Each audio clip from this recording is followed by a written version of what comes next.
ZBH. I'm still alive, still doing things. It's been a while. December, I think, was when the last time you guys saw me. Glad that you're joining me. Greetings to our international guests. Bienvenue, bienvenidos, buongiorno, konnichiwa, guten tag, and wenhu. Oh, hello. What's up, man? Right on time, gentlemen. Welcome. Did I get your language somewhere in there? I mean, yeah. Well, Peaky glitch. yeah, every part except the greetings. I speak American, okay? Okay. Well, welcome back, Grif. It's been a while. It's always awesome to be here. Thank you. And we have a new guest here. Introduce yourself, sir. Quentin. Yep. And I'm ZBH, in case you missed that in the beginning, or if I forgot. I don't remember. But we're here to talk. I needed a whole other person because of how big this movie is that we're talking about. This movie is nearly 3 hours long, and I think we all have a lot of opinions about it. And I want to share it with you guys, and you guys share your thoughts with us. But let's not delay any longer. So, last time I was on Grif's channel, we did a review of the John Wick trilogy, the first three, and then the new one just came out, John Wick Chapter 4. Nearly 3 hours long. Long movie. Very long movie. But we just wanted to discuss our thoughts, instant reactions, because apparently I have some different opinions that Grif was telling me, so this should be fun. Yeah, I feel like we're going to have some different opinions. But that's okay. It'd be boring if we had the same opinion every single time. Yeah. So it's good to have different opinions. Yeah. So before we get started, there's a couple things I just wanted to say. First of all, Quentin, since it's the first time our audience is meeting you, can you just give us the rundown on your feelings of like the first three John Wicks? I really like the first and second one. I feel like the third one was a little bit. I didn't like it as much. I don't feel like there were certain things in it that I just almost didn't seem proper in my perspective on some things. You know, some things seemed a little bit slower done. I mean, a lot of that can do because of acting and stuff. I mean, you can only react to something as fast as somebody trains you to react to it, kind of. I mean, yeah, and like if you're doing choreography, like when people are fighting, they move so fast that the camera can't catch it very well, so you gotta have to stage it a little bit, you know. So I feel like I seen some scenes in it that it seemed a little. I could tell that it seemed a little too staged and not as, done as it would have actually happened kind of deal. But I mean, other than that, all of them were good movies. I really liked all of them, especially this last one, the fourth one. I feel like it was right there and had a pretty good story and everything behind it, just like the rest of them. Very well. I see. I totally agree with your point about part three. Sometimes it feels kind of like a video game where it's like idle animation, like waiting to fight for the fight to start. But understandable. So overall, you like them and you like the new one, correct? Yeah. Okay. So I'm gonna say that I like all of them. I guess part three is a little bit weaker to me, but part four is arguably my favorite one. Really? Arguably. So great. Hit us with your best shot. Well, where do you want me to start from? Like, Just overall opinions. We'll get the specifics in a little bit. Okay, so I'm not saying I didn't enjoy the fourth one. Like, I did. Like, I liked it, but there were some things in it that I don't want to go too far into yet. That I just thought were like, there were some characters I found really useless. Like, I expected more out of them. And it's not the acting was bad, it was just that's the way the character was written. Mm-hmm. And that's what bothered me about it. Yeah, there's a lot of moving parts with this movie, so a lot of characters to juggle. Yeah.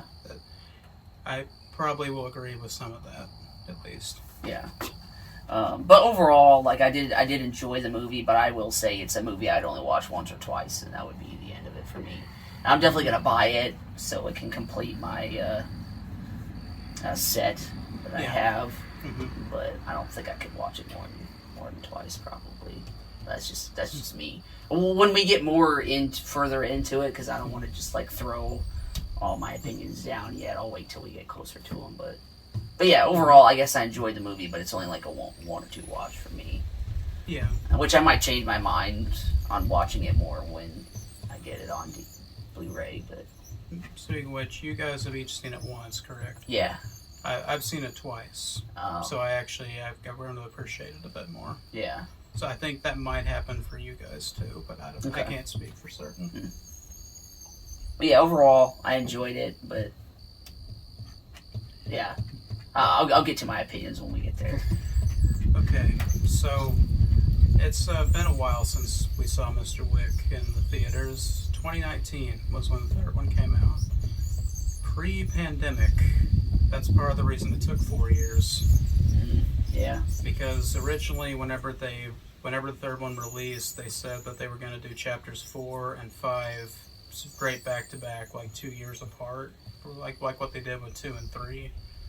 But they're gonna do a fifth one. they were going to, yeah.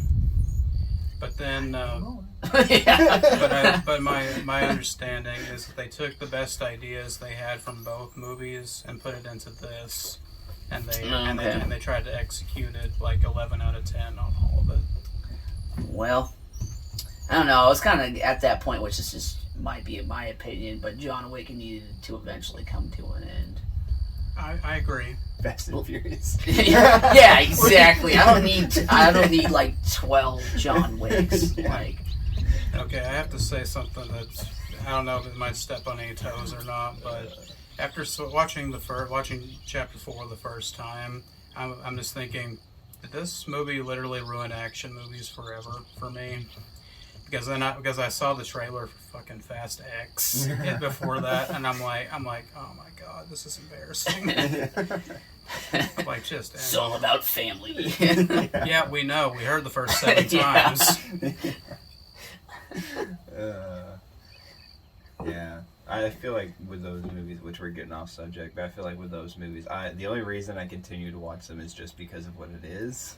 Right? I've seen all the other ones, I might as well. I can't look away. Yeah, but I feel like that, I'm really going to step on some toes here. I feel like that whole series died after the first 2.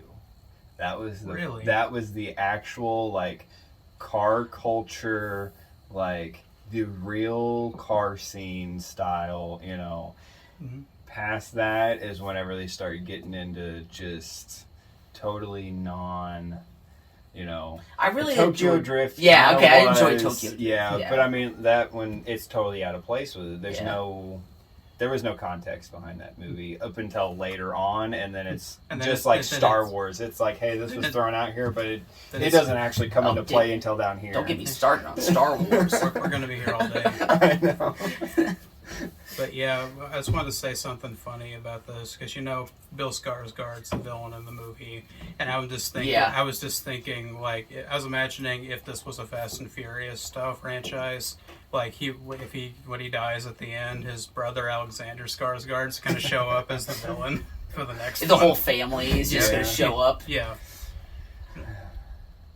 I mean, I'd be a lot more intimidated of Alexander because he's fucking Northman, man. Like that dude, scary. Yeah. Even when he's not on shrooms. In that movie. But yeah, maybe it'll eventually go away. But my instant reaction to part 4 was like, this is all so well directed, well shot, well executed. I'm just like, man, everything else just needs to step up its game like massively because. I just want stunts like this in non-John Wick movies. Well, I feel like when John Wick came out, it did change a lot of like cinema because I felt like when John Wick came out, nobody was doing stuff like that yet. Mm-hmm. I wasn't quite there, so I still think they definitely will inspire a lot of I guess, directors or, more people that do more I feel stuff like that. There's also, like, we'll say the Expendables movies. I mean, like, none of the actors and stuff like that from a lot of movies go through and actually do the work to actually learn a lot of the stuff. But, I mean, Keanu Reeves put in all that with Taron Butler from Taron Tactical.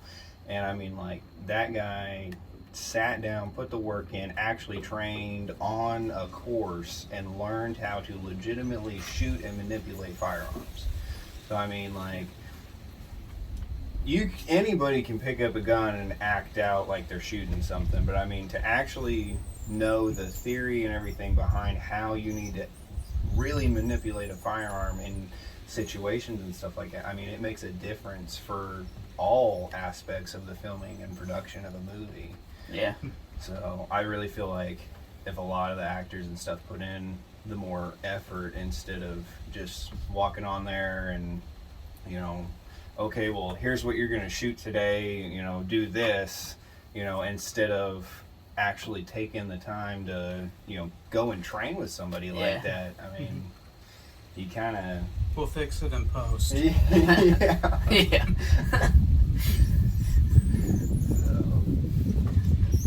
Yeah, the editor's just going, just like 5 million cuts per scene in a lot of action movies. No, but that is a good point though. Like, that is pretty cool that he put in a lot of that work. Because a lot of actors I feel like are lazy nowadays, so it is pretty rare to see somebody put that much work into something. Which I don't know if you guys have ever actually looked into and seen that, but like he actually did go and done all the training, and that's why a lot. Yeah, I did see some of the videos. I probably haven't seen like every video, but I've seen a lot of them. I know in Behind the Scenes Part 3, it showed him and Halle Berry both doing it, which was pretty cool. Heck, I saw a video of him like helping like the set crew carry luggage of like speakers and stuff. Yeah. Like I was like, look at that. Yeah, this is what happens when you get an actual stuntman to be a director. Like that's the whole connection with Keanu was back on The Matrix was stunt people. Yeah. So where are we at? I know we're veering here. No, it's cool. I was like, I don't know where we're at. Yeah. So I guess we'll get into the plot just a little bit, just so people understand where it's at. Good news is it's a John Wick movie. This will take like a minute, maybe. Yeah, right. So I did some looking into the timeline of the movies because I know that like the first 3 of them all happen really close together in time-wise. This is the one that there's actually like a time skip between them. I thought it was a year. It's actually 6 months. So after he took a dive off the Continental and Bowery King found him, stitched him up, he's been training for 6 months to get his revenge. Yeah, I kind of figured there was like some type of time gap there because he just fell off a roof and cracked his back, but he's fine and he's up. Just walk it off, champ. Yeah, I wouldn't need to get off my back about that. Yeah. He's fell off plenty of buildings in this movie. I mean, yeah. Yeah, not just that. The amount of times he got hit by a car in this one. Get out of here. I don't know if we're there yet, but oh my gosh, I lost count. When I was walking out, some guy behind me was like, this old guy. He was like, I hate that bunch of bullshit, getting hit that many times by a car. Bullshit. I was like, well, it is a movie, man. Yeah. Welcome to Hollywood. I just wanted to ask, was that his first John Wick movie? I have no idea. I might not agree with the entire film, but still kind of enjoyed it. But that dude sounded like he hated it. Goddamn motherfucker. The entire time of walking out. His wife was like, well, you picked the movie. It was your fault. She's like, I kind of liked it. Yeah, that just sounds like a guy who has not seen all of them. Yeah. I don't think he would have gone to the 4th one if he knew they were like that. Yeah. But he was just really old, though. I was surprised he was there. Got nothing to do. I guess not. I said, even whenever I went and seen it, there was an older guy in there. I think he was sitting by himself. He had to be in his 80s or 90s, and he's just sitting down there in the front row. I'm like, all right, bud, more power to you. You do you. Okay, so we did the time skip, so that's where we're at. It's John is doing the Rocky shit in the beginning, like I'm gonna mention there's a bunch of kind of references to other action movies in this one, but like the very first scene with him and the Bowery King, it's just like Rocky, like that, like gearing up for the fight and everything. And I was like, that's cool. Do you know what the quote was that the Bowery King was saying? He did ad-lib at the end. That part wasn't. Talking about like when he's dressed, like something about like you wear a no. Very, Are you ready, John? Yeah, it's that scene, but before he says all that. Which is weird because he's by himself walking down a hallway and he's just yelling that. I don't think John is hearing any of this. He was just saying it to himself. Yeah, I think he was saying some of the Bowery King being back. Something about asking John about taking the red or blue pill. I don't remember. I think you and I maybe watched a different movie. I was making stuff up. But that's what he was quoting until the motherfucking king line. Yeah. I'm like that was not in the original. But that's from Dante's Inferno. It's when Virgil and Dante are going into the underworld. Like that's when the journey begins. And there's been a lot of symbolism with the Dante's trilogy in the movies. So I never noticed that. And I rewatching part 3 with my aunts, the scene with the book, in the library and the big guys there, and he was actually like Dante. And I was like, oh, I didn't realize they referenced that directly right there. Mm. But yeah, that's been a theme throughout all the movies, is like the Catholic stuff, and then the underworld, like Chiron being, like the character in the Inferno. Yeah. Like, yeah. Mm. So I was like, it's kind of cool they just directly quoted it right there. Yeah. But that's the abandon all hope ye who enter here. That's that's where that's the most famous part of the quote. Yeah. Is that. By the way, this is gonna be a spoiler discussion, so if you don't want spoilers, abandon hope all ye who enter here. Oh yeah, because when we get to the end. Yeah. Because this is one John Wick you can definitely spoil. Yeah. Well, I feel like you're gonna have to give like your. I'm gonna have to spoil it to give my opinion on it. Yeah. But I really like that. I watched it in IMAX the second time, and I was right next to the speaker. What? And the second that first, I was like, whoa! Punch has never been that loud in a movie. I mean, and it's kind of the way it's edited and everything. It's kind of calling back to the first movie, the scene that I love so much with the sledgehammer and like cutting back. Yeah, between I was like, I'm in. Like, I love that style of editing. So I was like, that's cool. They're doing that again for the last one. Yeah, spoilers. This is going to be the last one, I think. I'm pretty sure I already said something earlier. Hey, I'm trying to cover our bases, but that doesn't mean I succeed all the time. But before we go any further, there's a couple corrections I need to say, because I got a few things wrong in Grif's video, so I need to say this because I feel bad. So I mentioned, I don't know if I said this out loud or if I was just thinking this, but I mentioned that John is Belarus, was where he was from originally, like an orphan from there, and then he got into the tribe of the Ruskaroma. Yeah, I was thinking that was a province of Russia. It's actually a separate country. They have their own language and everything. Huh. They're like neighbors with Russia, but they're not the same country. Just wanted to clarify that. I learned something, let you guys learn something too. Okay. So that's my less serious offense, I think, because I don't even remember if I said that or not. Why would that be offensive? I don't want to get something wrong. Okay. The other thing There'll be is some Karen out there somewhere. Yeah. hello. Well, my aunt's uncle's grandfather's third removed sister was from here. And Yeah, right. Yeah, but the other thing, this the big one. The actress that plays Helen, I had the wrong actress in mind. She was not actually in Constantine. Yeah, when you said that the first time, I was like, I don't remember being in there. But you said it was in an extended scene. But deleted scene. Yeah, but so since I didn't watch deleted scenes, I was like, I have no idea, man. Yeah, I was thinking it was Michelle Monaghan. That's who plays the love interest in Constantine, that her time ended up getting cut. Mm. It's actually Bridget Moynihan that plays Helen in the John Wick movies. Okay. So, apologies everybody, just wanted to clarify that. Didn't want to spread misinformation. Okay. Just wanted to get that off my chest because it was bugging the shit out of me the second I noticed it. I'm like, oh no. Oh no.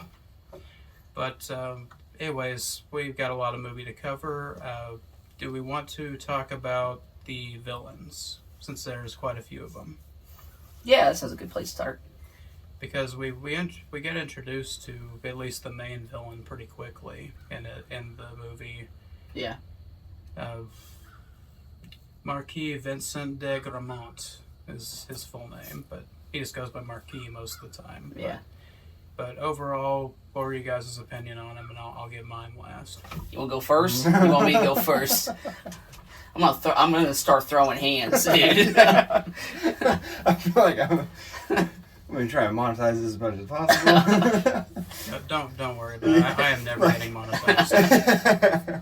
I almost feel like every high school had one of these kind of kids. Like, he was the preppy daddy's money just passed down, you got this because daddy paid for it kind of deals. I mean, I just don't feel like he should have been in that, Yeah. He wasn't. I didn't see any context of why he should have, he never, that I had seen, proved that he was a badass of any sort. Exactly. That was my biggest freaking problem. Yeah. I mean, like we had talked about before, the only, badass thing that he did was stuck a knife through the dude's hand. But I mean, it didn't take, so I don't feel like he should have been talked up and stuff and, as high up in the ranks and everything as he should have been. It just didn't, he seemed out of place. Yeah. Yeah. I agree. I didn't think he did anything that really made him extremely menacing. I mean, he had, pieces, people, like his own pieces of the chessboard he used, like just his own henchmen, but, other than that, his own henchman was probably more scarier than he was. Yeah. But, him himself, I was just and I don't understand why because they built that character up to be something in the trailer, and then you see him on screen and he just talks a lot of shit and stands around. I'm like, what's... Yeah. Because they picked a really good actor to be menacing and to be scary, and then they don't even, use him for it. That just blows my mind. Hmm. I'm surprised he didn't say anything. He's like, couldn't this character be written a little better? But, I mean, I would at least had him have, he should have killed more people or something. Yeah. He did, He did the really important death that we'll get to momentarily. Yeah, I say, other than that, I mean, there was that, and then stuck the dude with a knife in the hand, and that was pretty much all that he really did, other than talk a whole lot of shit. Yeah. So, I mean, like I said, he just seemed like that preppy kid from high school that just thought that daddy's money could buy him through everything. Yeah, Clancy Brown kind of seemed like his dad in that. Yeah, I mean, It's fine. Oh, it's fine. That's the only kind of opinion that I had towards him was he wasn't what he should have been. Yeah. Both of you are wrong. Here's why. Oh, we're both wrong. Get out of here. All right, let's hear it. Okay.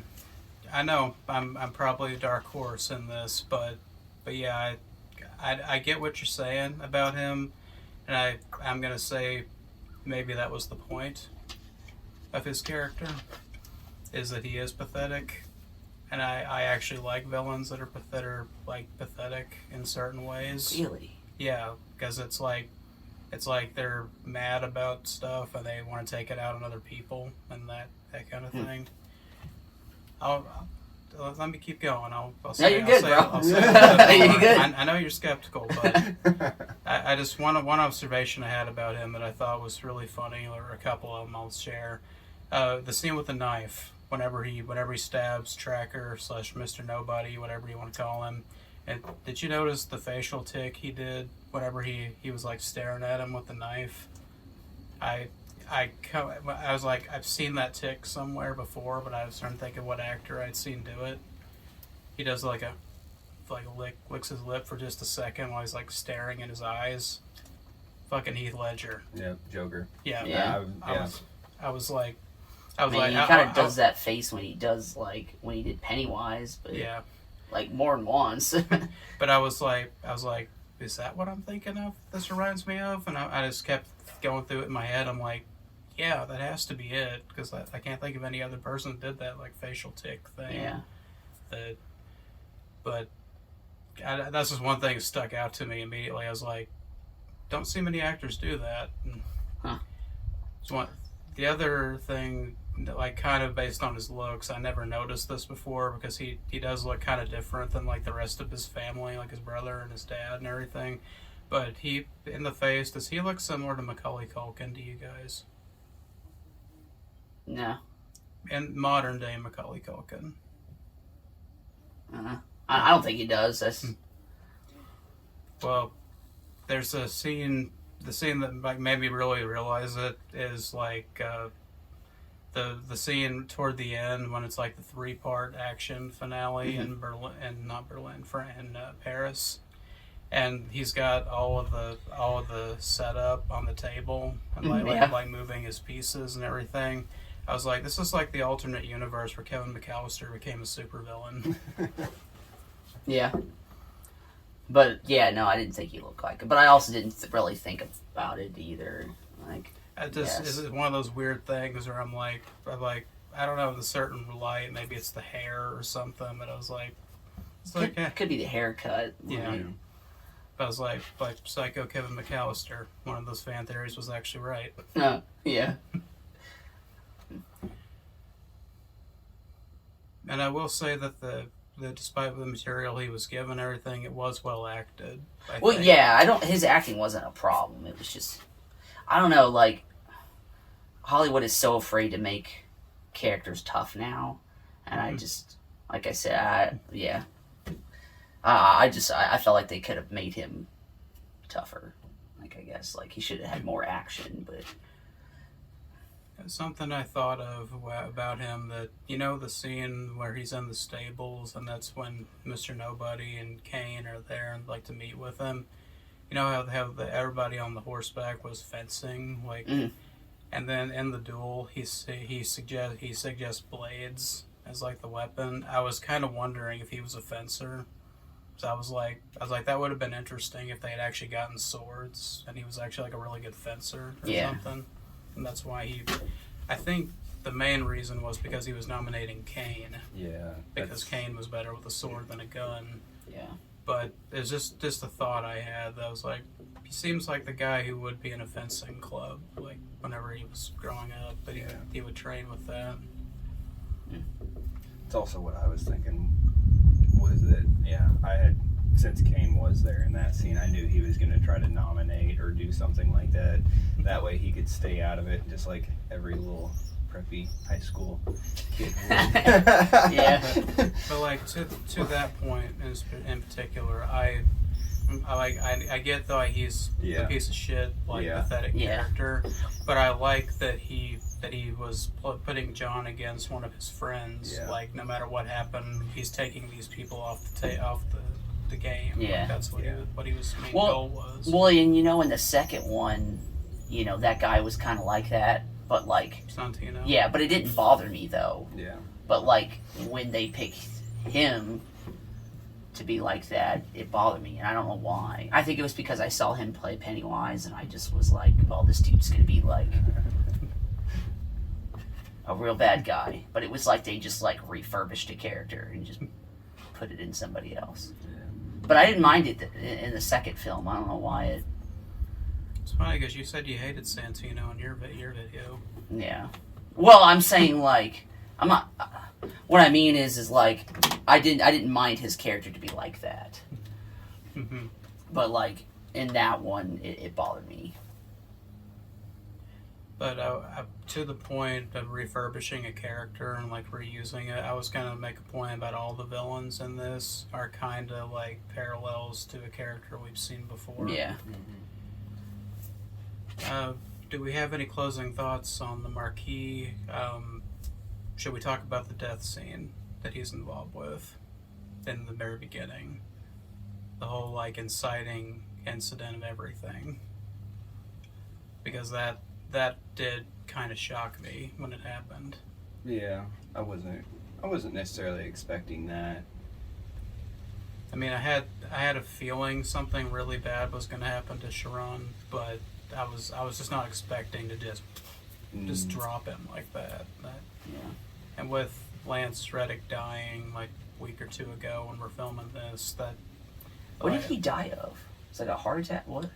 He was like 60 years old, and all I could ever find was natural causes.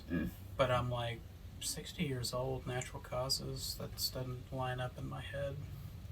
But I was just like that was because I mean they couldn't have known that was going to happen. Like there's no way they could have done that intentionally. But it's a Heath Ledger situation, like with Dark Knight. Like well, I don't put anything past Hollywood anymore. Anyway. Well, Bowen. Whoops. Yeah. But yeah, we do have to say goodbye to Sharon, which was really sad. Like it was shocking, and it was also like, but at least I'm gonna say they made the most of it in the movie. Yeah. And I really like what they did with Winston in this movie because of that happening. Like they. Yeah, I guess it didn't seem like afterwards they ever really acknowledged like if he was like against John or if he was with him, because all he said was like, well, I didn't have a choice. Yeah. But to me, it sounded like he just kind of wasn't on his side. I never felt like they like acknowledged that. That was one thing that bothered me. Just speaking of Winston. Yeah, almost like he was going to play whatever worked in his favor. Yeah, which he still did in this film. So I really don't believe he had. I didn't really feel like, even though he was, I still didn't really feel like he was John's friend. I think he was just, a good piece in his game. Something interesting that I'd always kind of thought they were hinting about with the other movies, the way he was always like a mentor to John, like a guiding figure. That he was kind of like a surrogate dad to him. And then this movie, like, they lay it on pretty thick, like that it's like a father and son falling out kind of thing. Yeah, I don't know. Like, after I watched all the John Wick films, and then I watched the fourth one, to me it makes me look like he's just using them the entire time. Yeah. Like, because he's taking out, like, all these higher up people that he would never have to deal with if they were dead.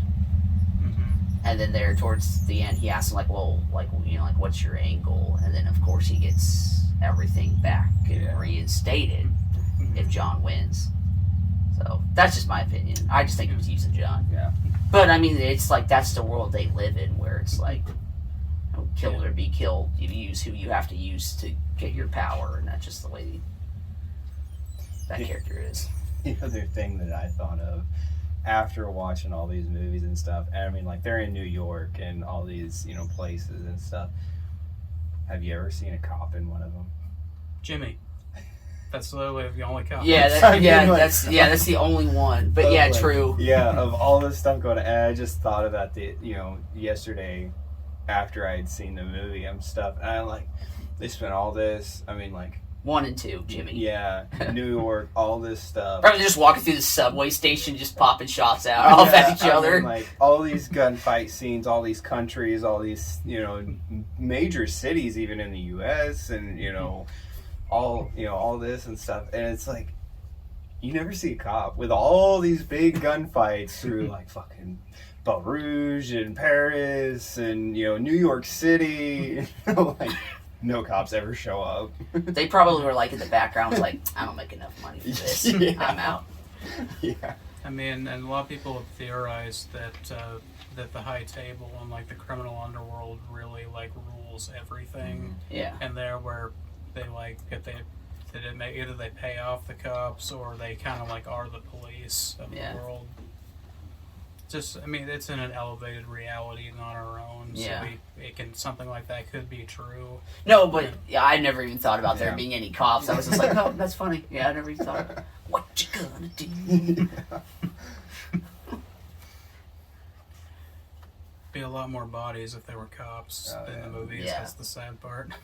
I feel like that would be a really funny one because like you get bad guys this side and then like you get John and usually he's got one, maybe other two people actually like helping him and stuff, and then you just get like a whole bunch of cops coming to the street. It's like you get caught in the middle of a crossfire. And it's like, yeah, I was thinking like when they're in Europe and all that shit, it's like the Arc de Triomphe sequence with the cars and everything. I'm just imagining like Interpol showing up with a chopper, like a sniper rifle, like trying to take people out. But that's the thing in the world. Like even if there are cops, they're like, we don't know. They don't know who the assassins are because they can be anybody. Yeah. Like they don't know who the target they're going after would be. Be standing right next to them, they wouldn't know it. That kind of thing. Yeah, until like, I mean, just like all the gunfire scenes. Like, there's a lot of shots, and then you tell me that. Just imagine being, you know, a cop in whatever city or country or wherever, and it's like reports of gunfire on this street, and then you just show up and it's just casings just everywhere. It's like, somebody run forensics. Like, Right. A lot of people. Who do these belong to? They try to like all the high table like stormtrooper assassins. Yeah. They try to get all the DNA off of them. They're like not in the database. Yeah. They're like, wait, who are these Yeah. people? It's like they never show up cleanup crews, cops, none of this stuff. Like what? Where the bodies go? They just leave them laying around the streets. Charlie's doing good business. Yeah. I mean, Good business. they've got like one good cleaner. Like I don't know if you guys have seen Blacklist or not. Yeah. One I haven't Mr. seen it Kaplan enough. coming around, just Yeah. like cleaning up all these bodies. Yeah, I was glad you mentioned Blacklist because of like Winston and Sharon, like their relationship's a lot like Red and Denbei in that show. Yeah, it really is. Yeah. I haven't seen that show in several years, but I really liked it back when I watched it. They've put out some new seasons on that one. That one I haven't seen it. Yeah, I really like it. I know of it, but I haven't seen it. Okay, have we said enough about Marquis? Shall I we think move so. on? Yeah. This one will be hopefully quick. Chidi is his name. That's the big dude that works for Marquis. Yeah. Big Spanish guy. But, like, and I was going to say his actor's name is really cool. It's Marco Zaror. I'm like, that sounds like a character name almost. Like, I was like, I really liked how intimidating this guy is. Like, when he just walks in a place and, like, I never thought por favor could sound scary, but I was like, when he walks into Osaka and he's like, por favor. I was like, oh, okay, this is somebody you actually need to watch out for. Yeah. Well, yeah. Then they like they shoot the arrows at him, and he's just like, Yeah. "Hey, Wonder Woman! yeah. And then smiles. He's just like, "Get that shit out of here." It's like, damn. Yeah, I was like, "Oh, really?" Yeah, that, Movie's got a movie, but it's yeah. really movie-ing. We need to mention that like not only do the stormtroopers have the full body armor, now the Marquis men have full body armor, and like everything except the head basically is the only one is armored. Yeah, I did like the way they looked though, because they had like a samurai-ish look. Oni mask, yeah. Yeah, well, they had like a little skirt thing, whatever that is. You know where your mind's going. What? Well, whatever that looked like, you know, something that samurai wear. Hold on, hip armor, I guess. Yeah, like a robe. I don't. Yeah. Right. If you've seen the movie, you know what I'm talking about. I can't think of the name of it. Yeah. I didn't do a Google search on there what they were wearing. Okay, so whenever we're talking about the villains, I'm going to shout out like the villain that he remind me of each of them. Obviously, Marquis reminded me of Santino a lot. Yeah. Chidi reminded me a lot of Cassian. Like kind of Yeah, he did. like Cassian mixed with Ares a little bit. But just the way like like this guy, he's huge, and he just beats the shit out of people. Like when he's in a fight, like I was like, okay, this guy, I believe that this guy could fight someone like Wick. And So, do you think he could have killed John if nobody interrupted him? Is it just me? It looked like he could have. Yeah. Because he came pretty close until he was stopped. I yeah, mean... yeah. I think, also, I'm just going to say it, next time Batman's going to have Bane in a movie, cast him. Like, you need a Spanish dude that beats the shit out of people with his bare hands. Like, that guy could do it pretty well. Just imagine Pattinson fighting him. Like, Are you going to get to a point where we're going to talk about John in any of this? yes. Okay. Yeah, I had something I wanted to mention about him that kind of made me think about some stuff when we get there. I didn't know if we were going to mention him or not. We're starting to move quicker, just so I can say everything. Okay, next we got to talk about Kane, because freaking love Kane in this. Yeah, it was interesting to see like a blind character in an action movie. It was funny because he did a blind man in Star Wars, and then in this. Yeah.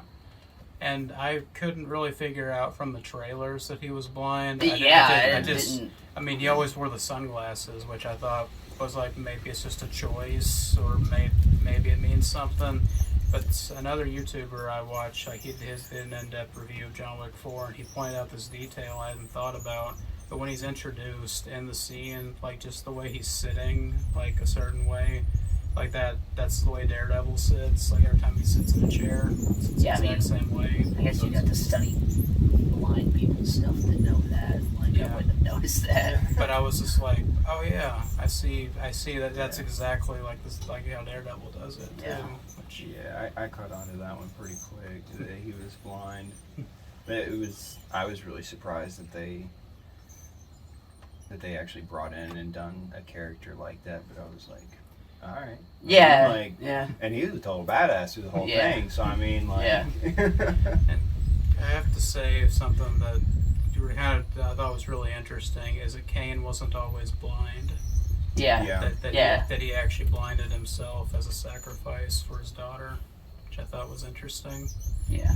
But I'm like, I also think they just made him blind to nerf him because he's too fucking OP. If he could see everything. Yeah, because I mean, like, imagine how badass he is blind. Like, I mean, just think if he could see. I mean, like, yeah, that would be.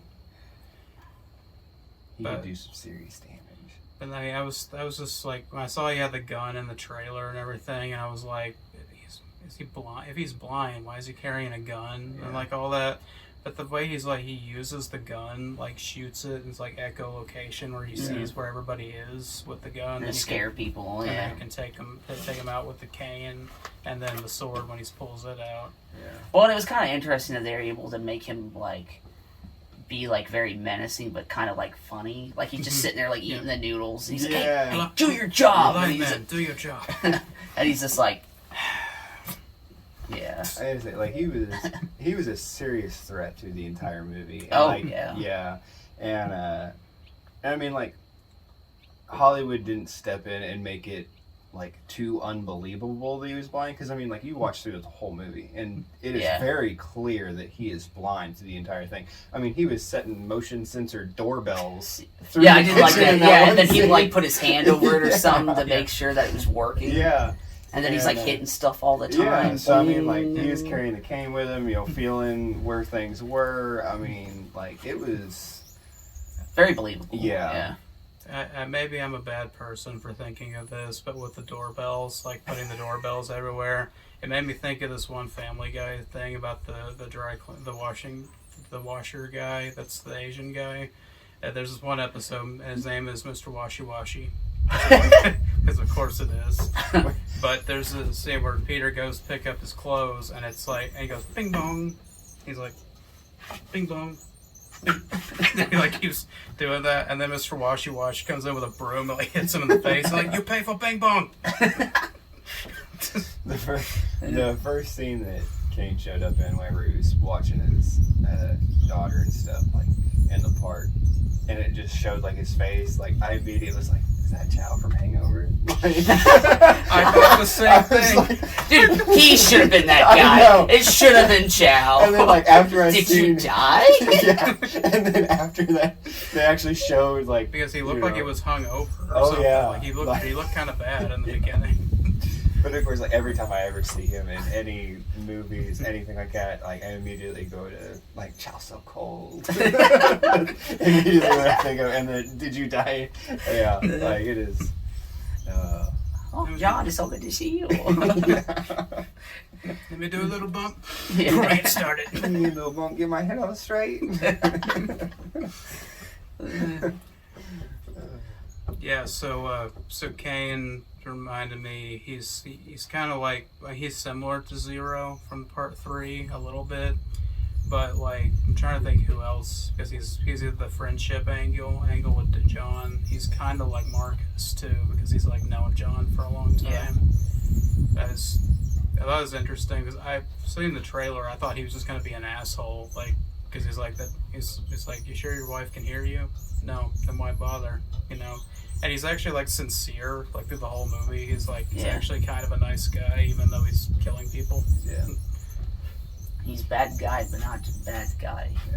I mean, he was one of those like just basically victim of circumstances. He's like, I'm Yeah. only here because I have to be kind of deal. So I mean, like, he's one of those that's you could easily like him, and it's like you could tell that he wasn't out there just doing it to do it. It's like, hey, I'm forced to be here basically. Like I don't want to be here, but so yeah. Yeah. And I'll have to watch the movie again to look really closely at his cane. But on the end of it, I couldn't really tell if it was either like a glass breaker edge on it, or it's the button that pulls the sword out. I wasn't sure which, because there was one guy, like the last guy he's fighting in the kitchen, he like pokes him right in the face with it and like knocks him down. And I think that's when he pulls the sword out the first time too. But, I didn't know if there was a button on it or not. but I was like, that's an interesting little detail that I didn't know. I'd have to look at it really close, but I was like, that makes me want to watch that again, like see what kind of cane it was and that kind of thing. But overall, is he the most likable John Wick villain, you think, out of the franchise? I mean, in my opinion, he could definitely be one of the. He seemed to be an easily likable character out of all of them. Yeah. Can you believe that Keanu is 58 and Donnie Yen's 59, and they did this movie? They getting up there in age. Yeah. I mean, as long as you take care of yourself, and actually, you can stay pretty healthy and fit for a long time. Yeah.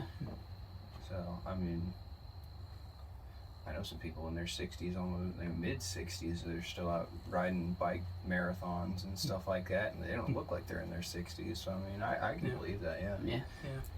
I just thought that was interesting. That it's not often you see like 2 near 60-year-olds fighting in an action movie. Yeah. That's something I thought, just an observation I had about Kane that was interesting, is him giving up his sight and everything. Like his whole goal in the story is to be with his daughter. I think it's interesting that he was even willing to give up ever seeing her again to be with her. Yeah. Like that. I like that little detail. Yeah. Well, even then, he wasn't allowed. From the way it seemed, he wasn't even allowed to be with her. Really, I mean, she got to live. Yeah. Yeah, Like, because yeah. he listened to her Yeah. as afar. Yeah. Yeah. And then that was whenever they pulled him. It was like, well, you're getting too close, and and then that's whenever all this other stuff started going on. So I mean, yeah. Yeah. Yeah. So we'll keep shooting through the characters here, and then we'll get to the actual like plot beat by beat. Try to get through there. So then we get to Mr. Nobody / the Tracker, played by Shamir Anderson. I had never seen him in anything before. Yeah, I've Mm-hmm. never noticed him in anything. But I really like him in this. Yeah, I like his character. Like I like the like his loadout. Mm-hmm. Man, I like that. because he had a lever action rifle, like, and just to see somebody like that in the John Wick universe was interesting. Yeah, which you were asking me about that, and I actually looked that up and found it. It is a Mad Pig Customs 1894 lever action. I believe it is chambered in a 44 Magnum. That's what I heard too. Yeah. Because they have them in, several different rifle cartridges, and there is a Magnum cartridge that they had an option for, like 357 Magnum and then 44 Magnum. So, and from the way it looked, I believe that's the 44 Magnum option.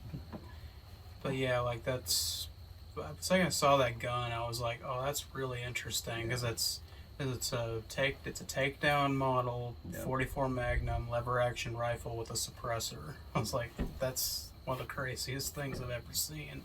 Well, I liked his also, like when he was in like that abandoned building that him and John were fighting in, and he does some real like roll, and he takes that backpack and he pulls it over, and then he's got that pistol and then his mags or whatever there.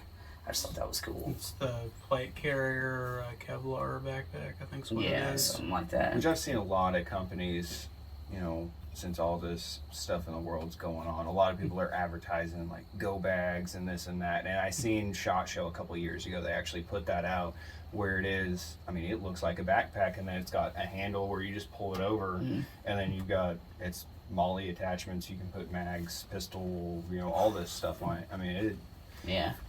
If you're wanting something like that you can, in an apocalypse kind of scenario or anything like that, look inconspicuous, just walking down the street with a backpack, but you also want to be, armored and have a weapon. It seems to be a pretty decent setup. Yeah. So. But I haven't looked into it because nobody's been able to study this movie that well. But I was wondering, because he packs the quick draw revolver as his like sidearm in the whole movie. I was wondering if that was actually one of those like Rugers that are chambered in 44 Magnum, and if it is, then him and his rifle and his revolver would use the same bullet. Yeah.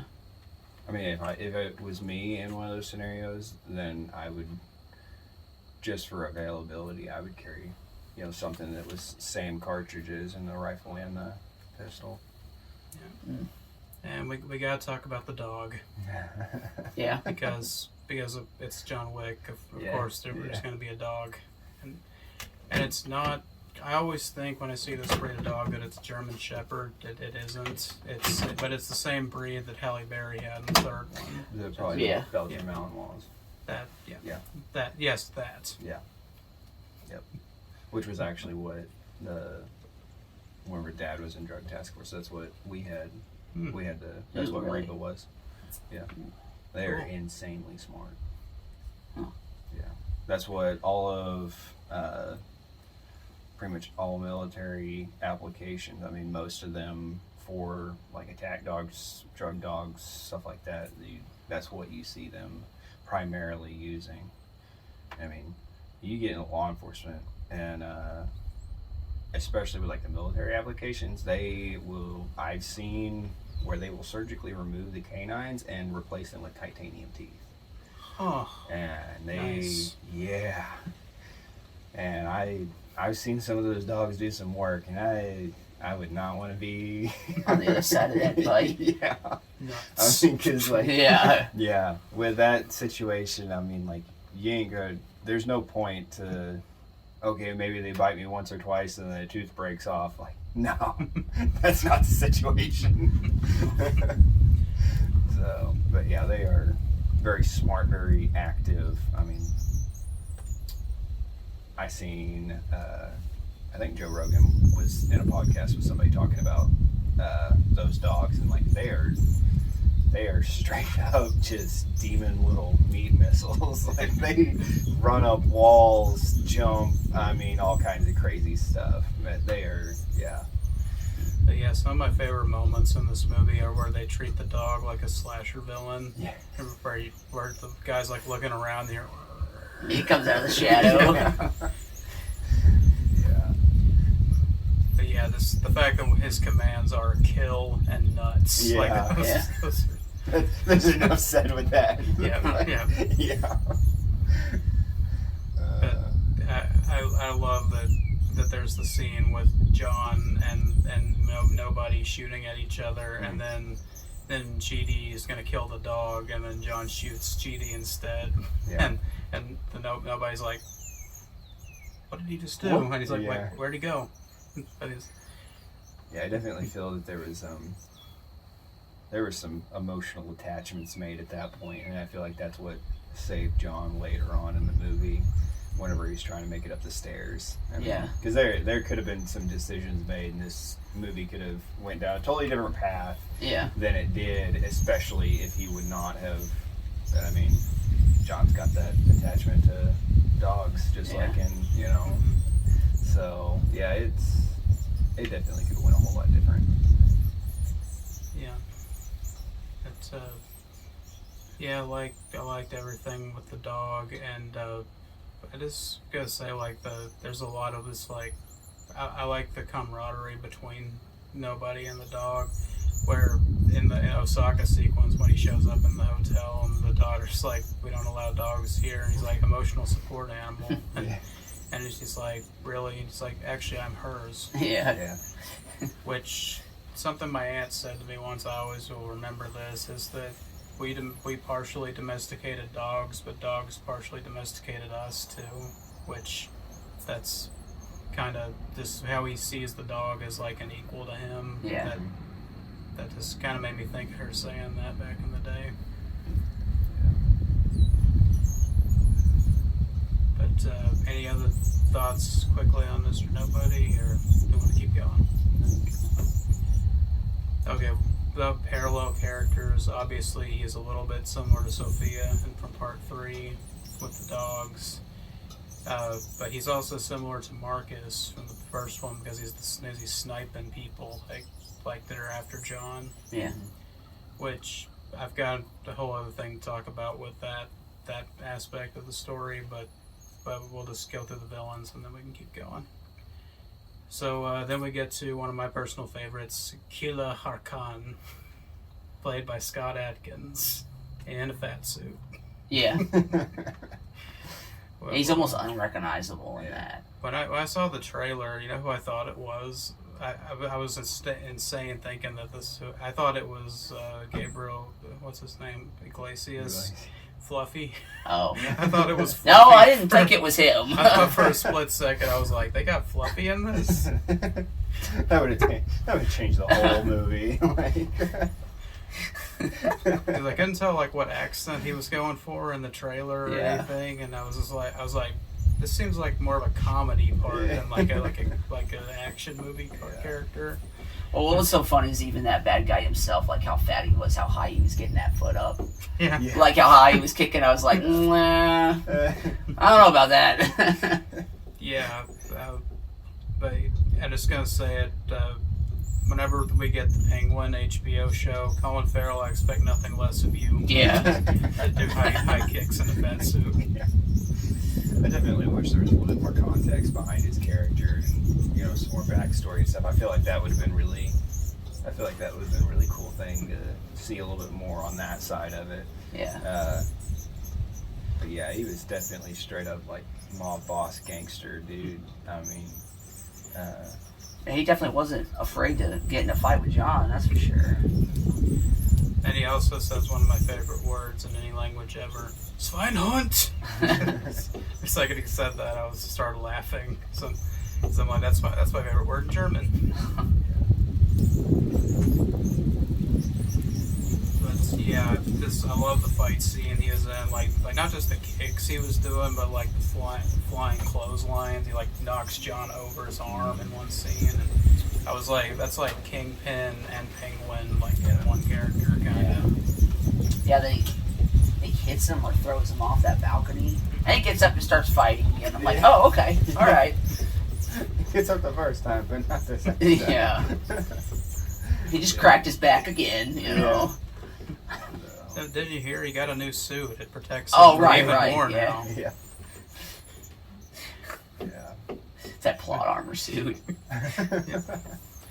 But I have to say, I think the the hit from all of these movies that made me like cringe the most, like, as I was like, oh, I could feel that, was when he knocked Killa off the balcony and he slammed his head into the staircase. Yeah. I was like, ugh.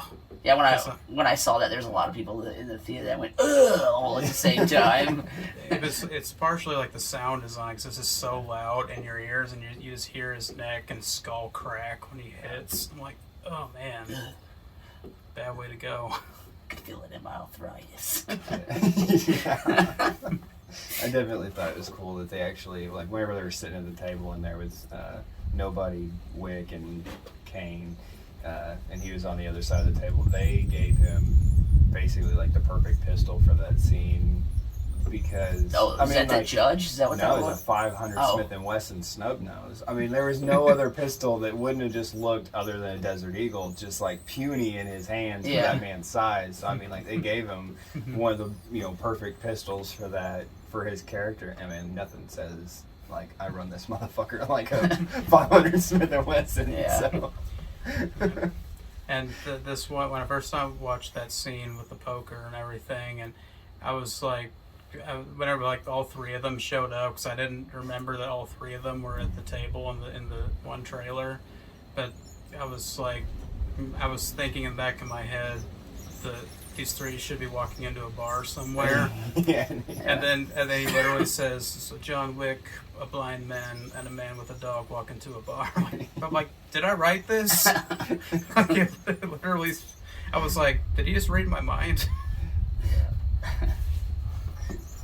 Like where he says that he cheated. Yeah. He read his hand even though he can't see it. Yeah. Which, going back to Kane, I really liked where he puts the cards down and he can actually read like the slight imprint on the cards, so he knows what he got. But as always, like, well, I don't gamble, but let's see. Yeah. I also really like Kane's character just for the fact that there is certain things in there, like this sitting there in the middle of a gunfight eating noodles, and like that quote, and certain ones, like, it just reiterates that, like, he is blind, and like he's got a comedic aspect to it. I mean, like, yeah. And he throws the flashbang at the guys coming at her. He's like, "Lights out, motherfucker," or something like that. Yeah. Yeah, I thought that was funny too. I'm just like, well, let's level the playing field. Yeah, you already can't see, now you can't fucking hear. Nice, dude. Yeah, that'd be the only downfall. Yeah, right. I mean, like, movie's got a movie, but Yeah. You only got one sense that you can really rely on at this point. Okay, so I think we've kind of gone over the villains. I just wanted to get that out of the way because I really like most of the villains are all pretty good. I thought in this, because there's so many of them. Like, sure, there's bound to be one you don't like, but there's going to be the two or three you like. Yeah. So we get to the beginning where we start out at the Osaka Continental, and that insane sequence, just how everything just keeps ramping up throughout it, and we get introduced to Koji, played by Hiroyuki Sanada, which was a character I was really looking forward to. Yeah, because I don't think that guy's ever played a bad role. Even in some movies that aren't great, he's always good in them. He was probably the only good thing in the new Mortal Kombat. Yeah. Different movie, but yeah, I can't think of a better Scorpion though. Yeah, like that.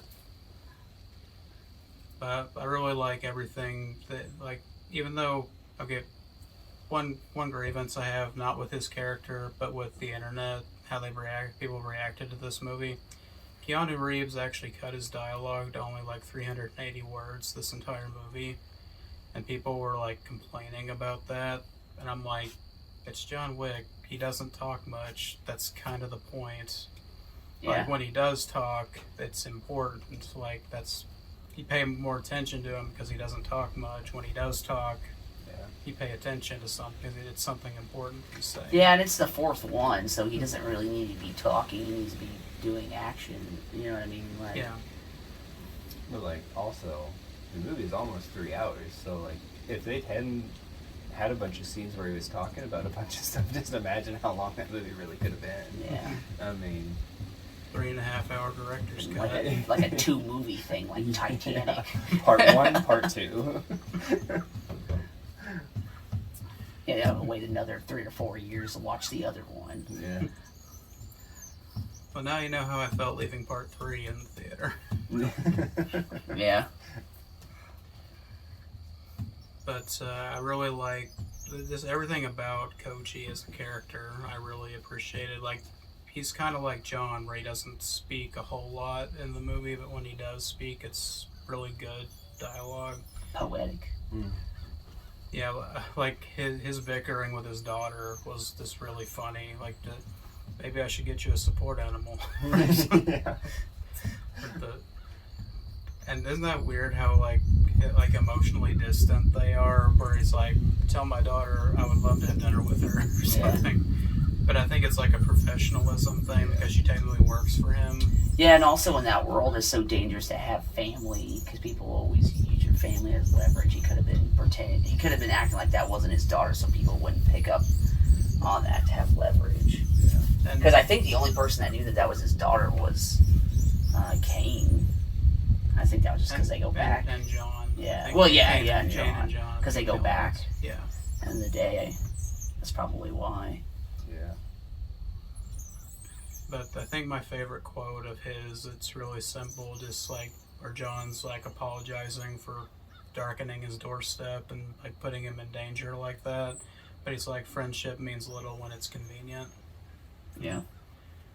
I don't know, I felt that one pretty hard. Yeah. That one definitely. Yeah. But I just wanted to see if you guys noticed this. The dialogue itself in this movie, did it feel like it was punched up compared to the rest of them? Where it's like every line kind of hits like really hard. Where it's like the way I describe it is like Nolan's Batman movies, like how smart the dialogue is. Yeah. And how they don't waste a single line or anything like that. Yeah. But I'm just like everybody's well spoken in this. No, I don't think there was like a bad line in the entire movie. Yeah. I guess I didn't really think much about it till now you say something.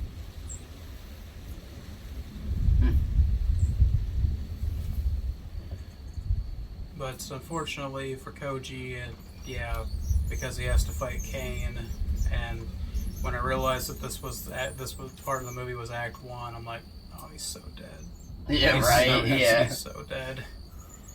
Because I was like, if that was the third act, I'm like, okay, he might actually come out on top against Kane, but then I'm like, no, this is the first act, and Kane had, I don't remember if Kane had fought John yet at that point, but I was like, they haven't had their climactic fight yet, Yeah. so. Well, yeah, and he fought to the end. You know what I mean? Like, he had a very hero's death. I mean, like, I mean, him and Kane kind of caught up to each other in the one room, but it was for a very short period of time. And I think that was kind of the point where nobody kind of got into that, and they, for the most part, really introduced him at that point too.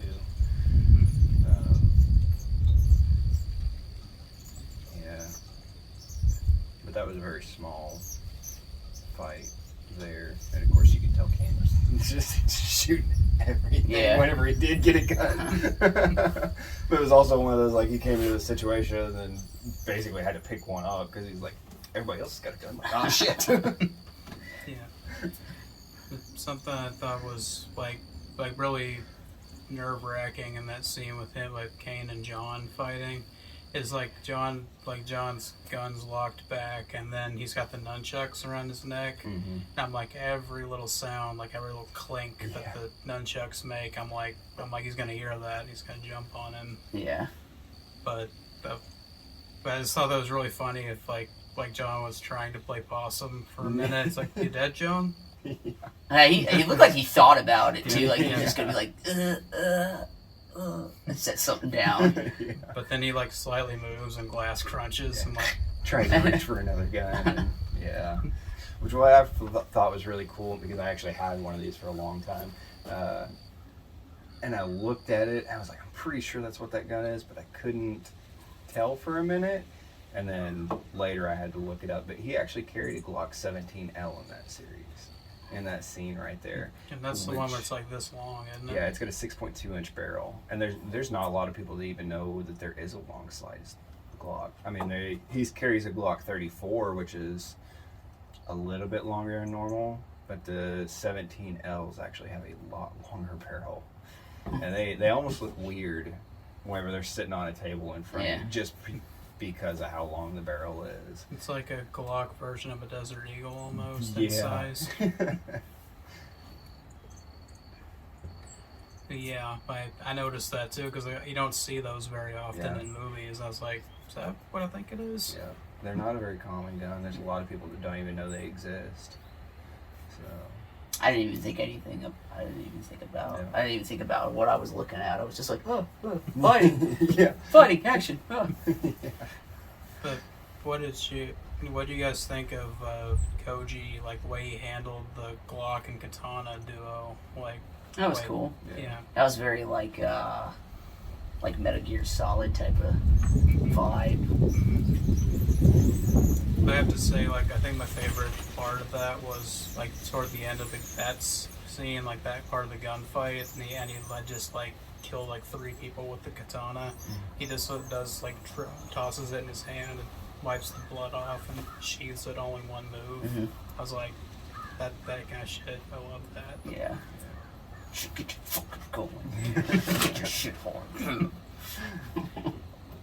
And, this is like I was saying earlier, I think this movie was kind of made for me because there are 2 sumos in this sequence that have Kevlar kimonos. Yeah. They're just knocking people around and just like blocking bullets with their arms. I'm like, I admit this is patently ridiculous, but I'm like, I kind of don't care. Yeah, I'm pretty much if you watch the John Wick movie, you're at that moment where you don't care because it's already like bulletproof, like tuxedos and you know, like stuff like that. You just accept it. Yeah. But yeah, I remembered the sumo in part 2. Yeah. And I always wondered if he was wearing Kevlar because he got shot so many times and it just like took 2 to the face to kill him. I was like, they were thinking about that when they put these sumos in here. Yeah. So I just want to say one of my favorite moments with Kane was at the end of the duel with Koji, and Koji's on the ground and Kane actually takes his sunglasses off for a second. You see his eyes for the first time. Yeah. And it says, "Look at me." And they look. So it says, "Even a blind man can see you've lost." Yeah. It's like I saw that line was cold as hell, like that. Yeah. But I'm just like, I'm glad that they actually showed his eyes at least once in the movie, because that's something you always wonders if they're gonna make him look kind of milky or weird looking because of that. But I was just, and because of the lighting in that scene, they kind of glow too whenever he takes the sunglasses off, so it's kind of spooky looking. Yeah. But yeah, so whole Osaka sequence, like I mean, there's really like 3 big set pieces in the movie, and I think they all were really good. Yeah. We're just kind of going through it plot line wise. We haven't even talked about what happened at the Continental New York. I just realized that. Yeah. Gonna have to backtrack there. Yeah. So, I know you were hyped. What'd you think of Clancy Brown in this movie? Well, I mean, I enjoyed him being in it and his character. Like, I don't know why I want to call him menacing, because he was just kind of there giving the rules, like and things that needed to be done. So, I mean, I enjoyed his character. I was glad he was there. Yeah, I think that choosing him as that character was smart, because like even if he's just saying kind of generic things, his voice makes up for it a lot. Yeah. I don't remember who said this, but somebody described him as having a voice of thunder. I'm like, I kind of agree. Just very, I mean, he's a great voice actor and actor both, but just one of those voices you don't ever forget once you hear it. Yeah. But I have to say, the hourglass thing where he takes the hourglass out, puts it. It's like, you have 1 hour. He walks out. Yeah. So, Yeah. So like that's kind of the main scene that he has in the first part. But then later on, when he's with Marquis in Paris, and like he really digs it in the Marquis a few times, and that scene. I'm trying to remember what the line is. If I remember it exactly, I'll put it on screen in the edit. Yeah. But it's like a man's ambition should never outrun his worth, or something like that. yeah. I was like just twisting that knife in Marquis, which I really liked that. He sounded like, a lot of the times when he was talking to him, he sounded a lot like his dad. Yeah. And maybe there's no connection there, but like he sounded a lot like an old man, like chewing your ass out, you know, like. Mm-hmm. It's just funny because it's kind of like what Winston was to John in this movie, I thought. So we mentioned Sharon gets killed by the Marquis, and then after the Osaka sequence, John goes with the Bowery King, meets up Bowery King, goes to Winston, and they have their first big conversation since Winston shot him off a roof and nearly killed him. Yeah. Which I thought it was funny that the Bowery King brought that up when he's like the last time you saw him, you shot him off of a roof. So I think he's going to hesitate a little before meeting you again. Yeah. Which I wish they would have talked more about that, but I mean, I guess they said enough in that scene that he was like, well, I didn't have a choice, but. Yeah. And then when John saw him face to face, he was just like it didn't even faze him. Yeah, that's kind of what I was thinking. It's like, this dude literally just about killed you, and you're just gonna like walk in there and like it never happened. I mean, Yeah. But one of my favorite things was in that exchange, the exchange between Winston and John is it's like, have you really thought about how you're gonna finish all of this? Like how this all ends? He's like, I'm gonna kill them all. And he's like, have you learned nothing? Yeah. It's like you kill this Marquis, they're gonna replace him before the body's cold. Yeah. That little bit of voice of reasoning. Yeah. But that's the part where it felt like a father-son thing. It's like, because I thought he was gonna slap John for a second. It's like, because he was so close to him. Yeah. Like, you're gonna kill him the smart way. Yeah. Challenge him to single combats. Which I gotta say, I really did appreciate that, like, idea for the climax. Yeah. Yeah. Where it's not just another shootout like we've seen 10 times at this point in the franchise. Yeah. I mean, it is a shootout, but it's a one-on-one thing. Yeah, it's interesting in that world, like, about how much professionalism can be in it. Mm-hmm. But I mean, it also didn't have to end as a shootout. It could have ended either way, as far as whatever they chose, depending on the cards that they chose. Yeah. You know, I mean, anything really could have happened there. It didn't have to involve firearms. So that's what I thought was really interesting. I mean, like, it was literally just really old school style. You know, that's what I found pretty interesting about that. Yeah, but I guess they couldn't do the whole blades thing. It's like, well, we kind of did that in Japan, so let's not do that in Paris too. Yeah.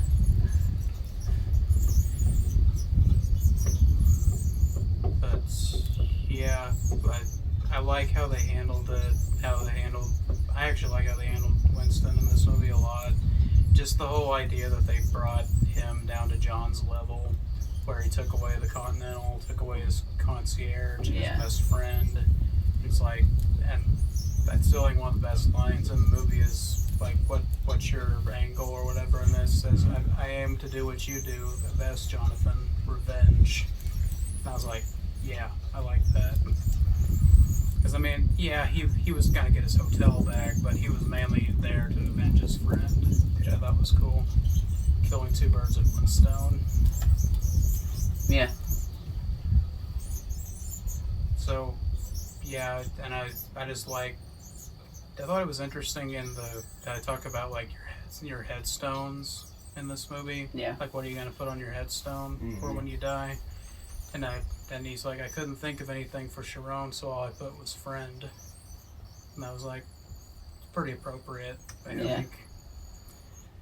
And I love the Bowery King's response to that. He's like, what'd you put on yours? Long live the king. Yeah.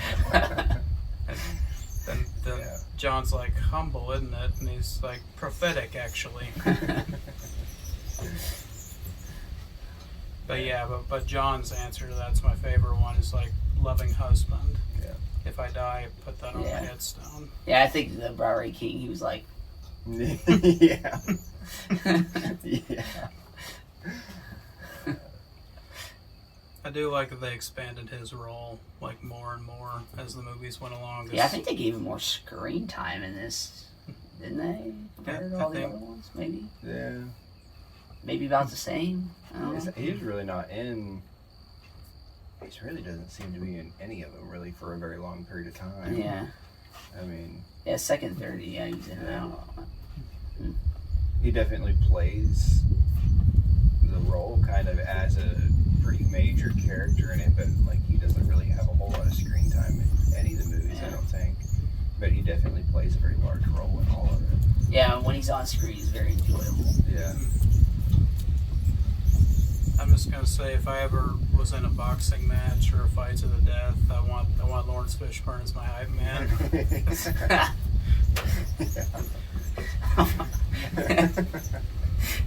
I'm gonna have Danny DeVito as my hype man.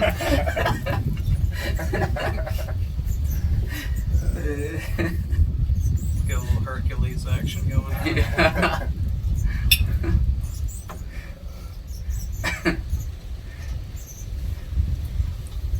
Okay, so I'm trying to remember what happens next. If I'm forgetting something, remind me. But after the meeting with Winston, does John go to Berlin next? Is that?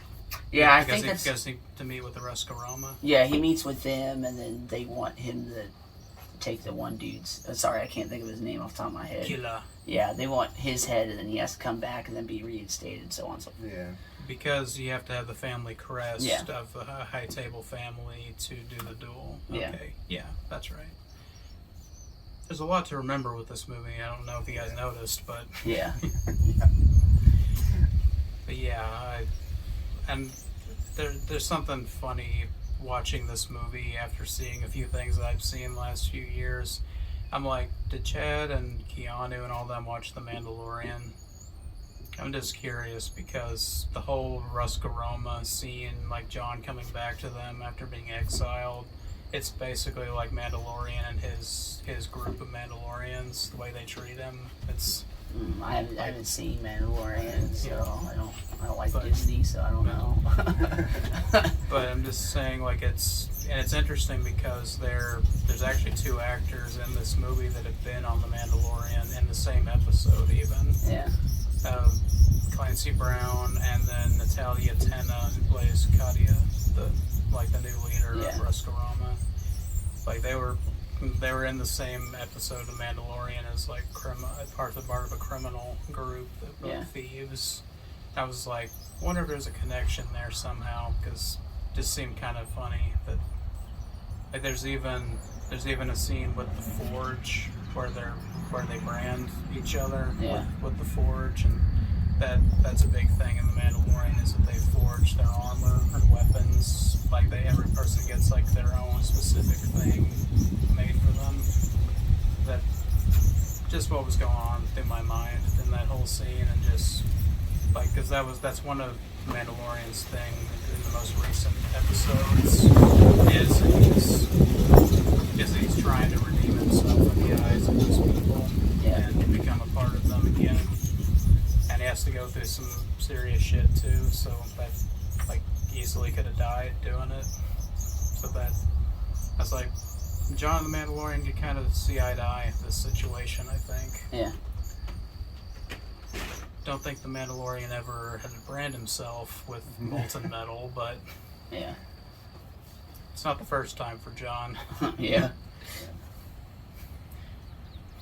After watching part 3 again yesterday with the Yeah, I didn't have time to watch all these all again before this episode. Yeah. I just have seen them all so many times I remember most of them. Maybe that's what we need to do for our next adventure. Just sit down, drink through all of them, watch all of them back to back. Oh all my in a row. gosh. That could be that. I'm gonna have to call in Monday. I'm gonna have to start early. Yeah. 6 a.m. vodka on ice. Yeah. Everybody's gonna think we're I'm gonna turn into a total Chad because I'm gonna be doing Jaeger and Red Bull. Dude. Just start doing Jaeger bombs the whole time. Oh yeah, with some of that blueberry Red Bull. I've never done it with blueberry. I haven't either, but I like that blueberry Red Bull. Okay, I'm trying to keep this going because I know we can sit here and talk all day. But Yeah. I want to try to keep going through everything. Did you know that the actress who played Akira Koji's daughter is actually a Japanese singer, like a really big singer in Japan? Huh. I don't know that one. No. She actually she sings the end theme for the movie Eye for an Eye. That's actually her song. I don't even remember the song. I know, I'm just saying, like, Yeah. if you watch it again and you see the end sequence, she's actually singing that part. Yeah, I thought I was gonna die by the time I got to the end of John Wick because not only did I have to go to the bathroom, but I ate like the whole thing of popcorn myself and like a whole box of Milk Duds and like something else. So I'm just sitting there and I was like, ugh. You're trying to kill yourself through your stomach. Yeah, I put so much of that buttered seasoned salt on there. Like I should have died at the end, like because I had so much. But that theater has really good popcorn, so I was like, I'm eating all this. Yeah. Set myself up for a stroke. Yeah. Yeah. Would be worth it. I overdo it at the theater too. I do the butter stuff, I do their salt, and I do the butter flavoring. Yeah. I definitely bless it with that stuff. I'm like, So I just want to ask you guys, since we did this with the first John Wick video, when we talked about each movie, what the best scene was, like plot-wise, and what the best action scene was. I just wanted to ask you guys that so we can kind of bounce off of each other. best action scene, I think the stairs is like Yeah. my favorite. Like, it's just because, like, you know, he has to get up there in that certain amount of time, and he gets all the way up there, gets kicked all the way back down, Yeah. and then Kane shows up to help. Yeah. And I'm just gonna go ahead and bring this up because I want to get my opinion on this. Okay. Since we're just talking about like favorite scenes and stuff, like, is it just me or have you felt like you haven't seen John at his full potential? Because like in that first one, they made him such a legend. Like, you know, he what's he say? Like all the bodies he built this institution. Yeah, and I felt like in all of them he's had a little bit of help every single time, and to me I just felt like I hadn't seen him at his full potential, like 100%. Nobody's help, him only killing people. Yeah. Now there was those moments when he was killing all those people, but they all were rookies. None of them were, Yeah. you know. So like that's going to be no contest. I mean, the first movie, I think, was pretty much that way, except Yeah. from when Marcus snipes the people to protect Yeah. it. That's the Yeah, only time. I just felt like I wasn't quite there. Like I was like just a little bit more. Did I want to see him like succeed more as being John Wick? Like just a little bit more. That's just me though. I don't mean to be too particular about it, but I felt like I just didn't see him to his full potential. I can't remember the complete line was said, but basically, I think Marcus said it.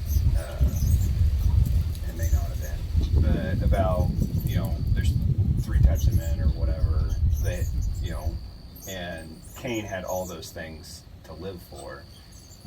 John had none of them. So I mean, I feel like there's some of that where he's like, almost on the board of like, I don't care if I make it through this or not. Yeah. So like, what's the point in putting 100% of everything into it? I mean, like, because he really didn't have anything to live for at that point. I mean, Yeah. he lost his dog, he lost all of his badass cars. Everybody always wrecked his cars. Yeah. I mean, his wife was gone. You know, He no lost kids. his houses. Yeah, I mean, the dude had nothing to go off of other than everybody just kept making him mad. Yeah. So I mean, I feel like if there was something there for him to really, you know, go off of, I feel like we could have seen a lot more potential out of some of this stuff. But I also feel like there was some of that, like, he was just so broken over time that it's like, I mean, why am I really here? Do I even care if I live? You know, I almost feel like that played some role in some of what was going on with him. So, Yeah. I just want to say about the stair sequence, when Keanu gets kicked off by the big guy and it starts rolling and rolls for like 60 seconds and it just doesn't, like, barely cuts away from it. I'm like, I was laughing because I'm like, just the way it's shot like a comedy shot. Yeah. And I'm just like, poor John. but I'm also, while I'm laughing. yeah. It's like just got turned into a slinky. Yeah. And there's so many stairs, that would hurt so bad. I think they say there's 222 stairs. Yeah, I knew there was 200 something stairs. I couldn't remember exactly how many. Yeah. I didn't count the Well, stairs. I didn't count the lady does on the radio. Oh. Yeah, she said. Oh, okay. I was like, you guys counted the stairs? I was like, did you find time for that? Just hit pause. Yeah. 1, 2, 3, 4. Well, Play. I mean, maybe you guys are really, really good at math. So staircase, I agree is one of the best parts. I actually nicknamed it in my notes the Stairway to Heaven. That and when they're in that abandoned building and he takes that shotgun off of those one guys. That they kind of look like rednecks, you know? Like, I feel triggered. No, but seriously, like, that was pretty cool, like, with the dragon's breath. Like, I love that. That just seeing everybody catch on fire was pretty cool. I feel like that was probably one of my favorite action scenes, just for the fact of, I mean, like, they use, which, of course, I mean, they use a lot of the Terran tactical firearms in all these movies, I think, except for possibly the first one. I'd have to go back and rewatch it, but I mean, that was one of the shotguns that they had done a bunch of work to and stuff, and to load it with dragon's breath just put it over the top. Yeah. And I actually looked in to see, like, I was like, okay, so you can legally own those shotguns. You can, in Missouri, you can even own dragon's breath rounds too. Yeah. I was like, yikes. I didn't know that. Yep, I know where some are at. Which we do not know that location. Yeah, hypothetically speaking. Correct me if I'm wrong, Quinn, but isn't it magnesium buckshot that they use? It is actually.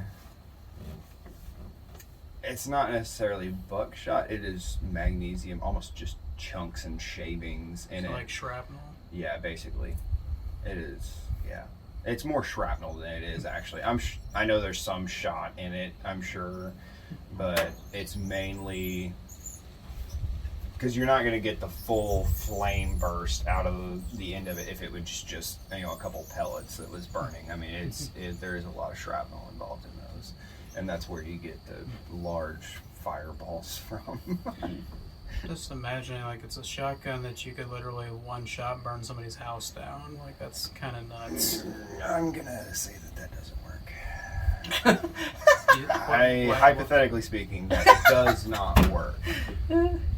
Sounds like a possible voice of experience there. I'm not going to dig into that one. I'm just saying, hypothetically speaking.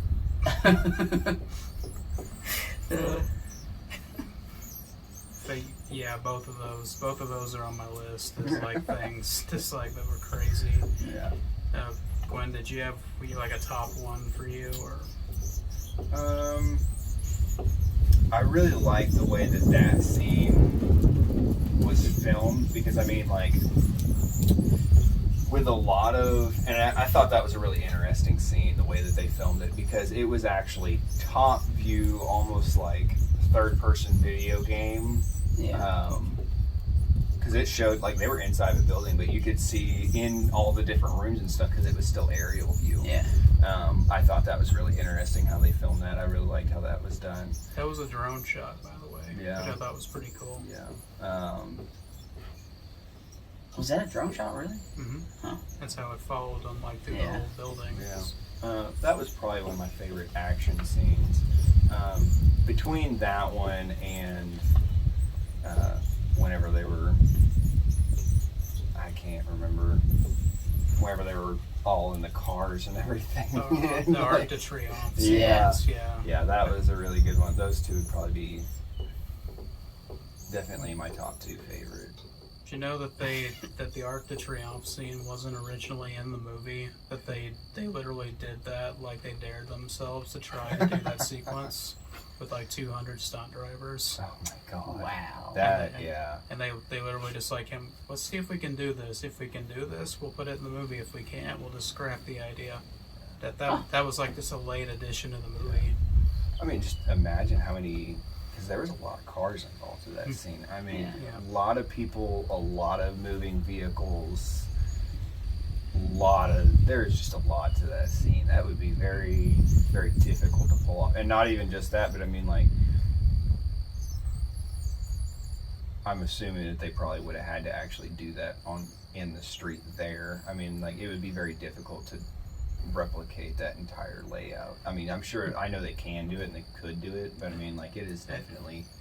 I think part of it, like toward the beginning of it, was actually at Arc de Triomphe, but I think whenever like the sequence really starts, like when all the Yeah. cars start going everywhere, I think that was when it was like actually stunt, like in a stunt place, and Yeah. then they digitally put it there. I think Yeah. is how they did it.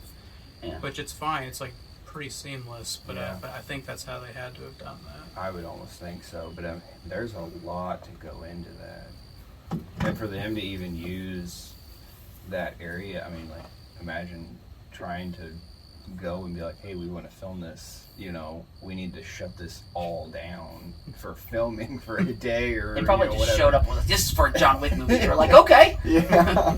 But I mean, Can I be in it? there would be a lot that would have to go into that just to get, any kind of permits or whatever, or even, them to approve and say, okay, everybody's going to reroute around this area, or, anybody that's driving through this at this point in time has to be okay with being part of this. I mean, Just try to keep up and don't crash. yeah. Yeah. Which I know there's some old movies that they used to do some of that stuff with, and just like, they just let it go. Yeah, that scene in particular, I'm like, this is what Fast and Furious should be. Yeah. Like that level good, like Yeah. driving car stunts and Yeah. stuff. But like, nope, we get a 90% CGI now. Yeah, driving cars out of building into another building. Into Out of- space. out of Yeah, planes. and space. Yeah. Well, and like, I know this is totally off subject, but it's so weird, like, the amount of fan bases for Fast and Furious. Like, Oh yeah. you have people that are just like, it's real to me. Like, they take Yeah. it very seriously. Like, Yeah. crazy. Yeah, there's. That's something we can get drunk and watch Fast and Yeah. There Furious. always be 13-year-olds that love those movies. So Oh, Yeah. but I mean, there's just, also. just like us back in the day. Yeah. I mean, there's also a lot of people out there that they seen the first two and they were so good, kind of like how I am. So I mean, like, it's just part of the franchise at that point. Like you got to go see it just to see it, kind of deal. Yeah. I mean, Have you guys seen all of them?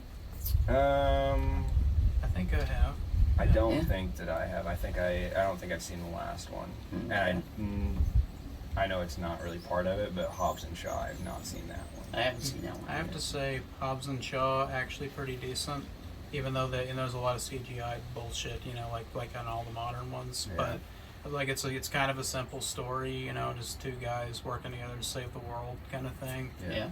Where it's just like, and that's actually one of the John Wick directors. The first one actually directed that.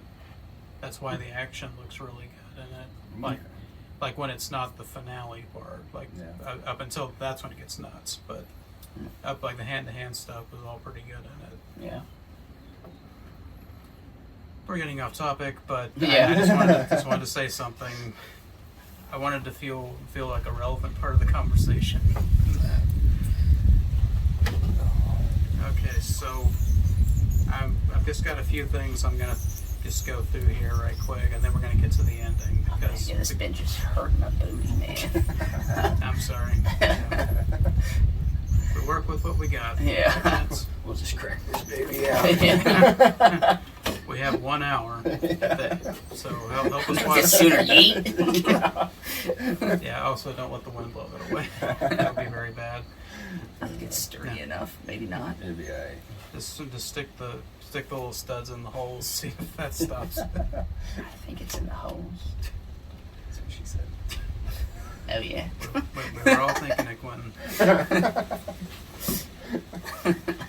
Okay, so I think you guys pretty much covered all the actions, like the best action scene that I was going to say. Except the whole Osaka thing is probably my favorite, which just because I like Japanese aesthetic, and I like it kind of reminded me of the movie Ninja Assassin.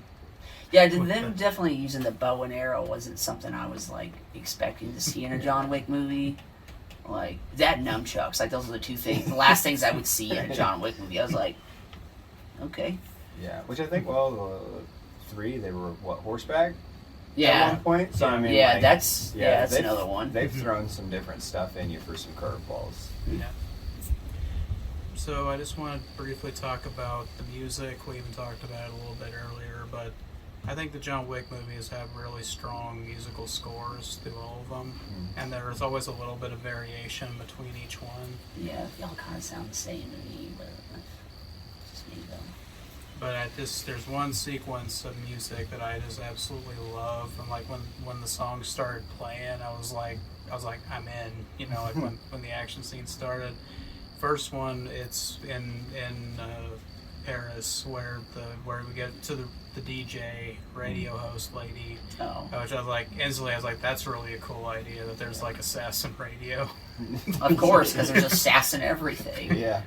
Yeah, and I was like, something about this scene seems familiar. I was like, is tickling back in my brain. I'm like, where have I seen a setup like this similar? And I'll get to that in a minute, but yeah, really like that whole setup with her like telling where John Wick is to like everybody. But then when she starts playing the music, like, and then the way it's edited, like with the songs and everything, like the Nowhere to Run sequence I was like, yeah, I love that song, and I love the way it's like hyping up the fight that's about to happen, and all the different people arming up to go after John. And then I was like, okay, that was really cool. They're not going to top that, right? And then it's like, we'll paint him red. Painted black. Yeah, French painted black starts playing. Yeah. And that's another thing that I just love in movies is like not only action scenes set to a song, like an older song or something that hits really well, but like even if it's in a foreign country, there's like a foreign version of a song playing. Like in Bullet Train, there's multiple American songs that the Japanese covers are playing through the action scenes in it, which was also, I think, Chad Stahelski, did that one, if I remember right. The other one is the chase scene in Atomic Blonde. You guys ever watched we watched that in theaters, right? I don't think I've seen that one yet. I don't think I've seen Atomic Blonde. I don't think I watched all of it. I don't remember. I watched like a little bit of it, and then never finished it. Well, there's a chase scene in it where the radio is playing in the car, and it's I think it's Ran So Far Away, but it's like the German version of it. It's like that scene's like really well put together, and I just like when Painted Black starts playing in this, and the Arc de Triomphe happens, and all that. It's like there's a lot of thought put into every choice musically, and I really appreciate all those little touches they put in there. Yeah. Something that I didn't know until I pulled up the soundtrack and looked at all the different tracks. You might be interested in Grif. In This Moment actually has a song in the soundtrack. Yeah, I noticed that there at the end. I think it was like in the credits. Yeah. I was listening to it, and I looked over at the wife, and I was like, I'm pretty sure this is in this moment, because, like, she has a very distinct voice. Yeah. Very, very nice voice.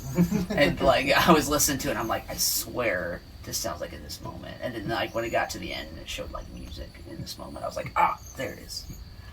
So I didn't notice it immediately, but I was like, it sounded familiar. I just couldn't think of it, but it is a new song by them, I think, that they did for the movie, which was pretty cool. But something that I noticed that I mentioned this because I was standing next to Jacob watching the credits because we knew the scene was coming. But I was like, see how they end the credits there where it says, like, in the music section, it says John Wick edit next to songs. I'm like, I wish more movies would do that, so you don't try to look up the song and it's completely different than the version you heard in the movie. Yeah. So yeah, I just a lot of little details like that I really like that they didn't have to do that, but they did, and I appreciate that. So now let's just get into this sequence that I call cool ass shit, because this movie is full of that kind of stuff. We mentioned a little bit of, like, Kane's stuff that he does, like with the whole motion sensors and all that. One thing I wanted to illustrate what he does. Can you guys hand me one of those two pistols right there? Yeah, just for a second. I thought this was really cool because he's blind and he doesn't, like, obviously he can't, like, just look at the gun, see if it's locked back or anything. I know what you're talking about. And it's locked back and he's like, you know, like that. And I was like, that was so cool that he just... I think he even went, like... Yeah, I think he actually takes... I don't remember which finger it is. I almost think it's his pinky. But he, like, actually shoves it down the finger to make sure that there's not a round in it. Yeah. Yeah. So, yeah, I thought that was pretty funny. Yeah, there you go. But, yeah, I kind of need a visual aid for that because it's hard to explain, like, what he was doing with that. But on a similar note, when the Dragon's Breath shootout is happening, and it's before John gets the shotgun, but he's, like, taking out people and pulling their pistols, and, like, he has the Glock with the weapon light on it that he takes from the one guy, and he, like, the second he gets it, he takes the mag out and he pushes the bullets down with his thumb, counting the rounds, and then puts it back in. I noticed that. I thought that was pretty interesting. There's a lot of things, which, I mean, like, he's had the training and stuff to evaluate a lot of that stuff and know, like, in certain scenarios, like, but I mean, also on a Glock, there's a round counter on the back of the bag. So, I mean, like, I thought it was kind of, because he did pick up a Glock, so I seen that, and I was like, did he really just do that? I mean, like, you can look at the back of the bag, and you can literally see. So, I was like, I mean, that's cool. It would have been better suited for if he had a different pistol than a Glock, but I mean, okay. Yeah. Whenever you got bullets flying by, you're not thinking of stuff like that. Yeah, so... Because he was kind of unconsciously doing it, like doing that with one hand and shooting with the other hand. So, but I just like little details like that, where he always, like, triple checks the mag, triple brass checks his pistols and all that, like that. But whenever you've actually had the training for that, that's how you do stuff like that. So I mean, and that's the difference between somebody that's actually had the training and somebody that's just an actor. I mean. Yeah, have you ever seen, like, any new films that Steven Seagal's in? Like, the way he holds guns and he shoots them? I don't think so. It'll make you laugh if you ever watch it. Like, it's like, you could tell he's completely, like, not trying whatsoever. It's not even enjoyable. Like, it's just like... Yeah. You know, he's supposed to be playing a Navy SEAL, and he's like, ugh. Not even... Nothing, just I got you. Just imagine if he had a big enough caliber of a pistol and he shot it while holding like that. It's like just breaks his wrist. Yeah, and then, like, when he's, like, shooting a machine gun, he's like the butt's like this far from his shoulder, and he's just like it's just that lazy, like, I'm just like, what? I don't even know if he's making a paycheck off of that. Like, I just. It's like, what is he shooting, an airsoft gun? I think he's like, all right, Steven, just shake the gun. Just We'll add it post. Yeah. Because they won't be. yeah.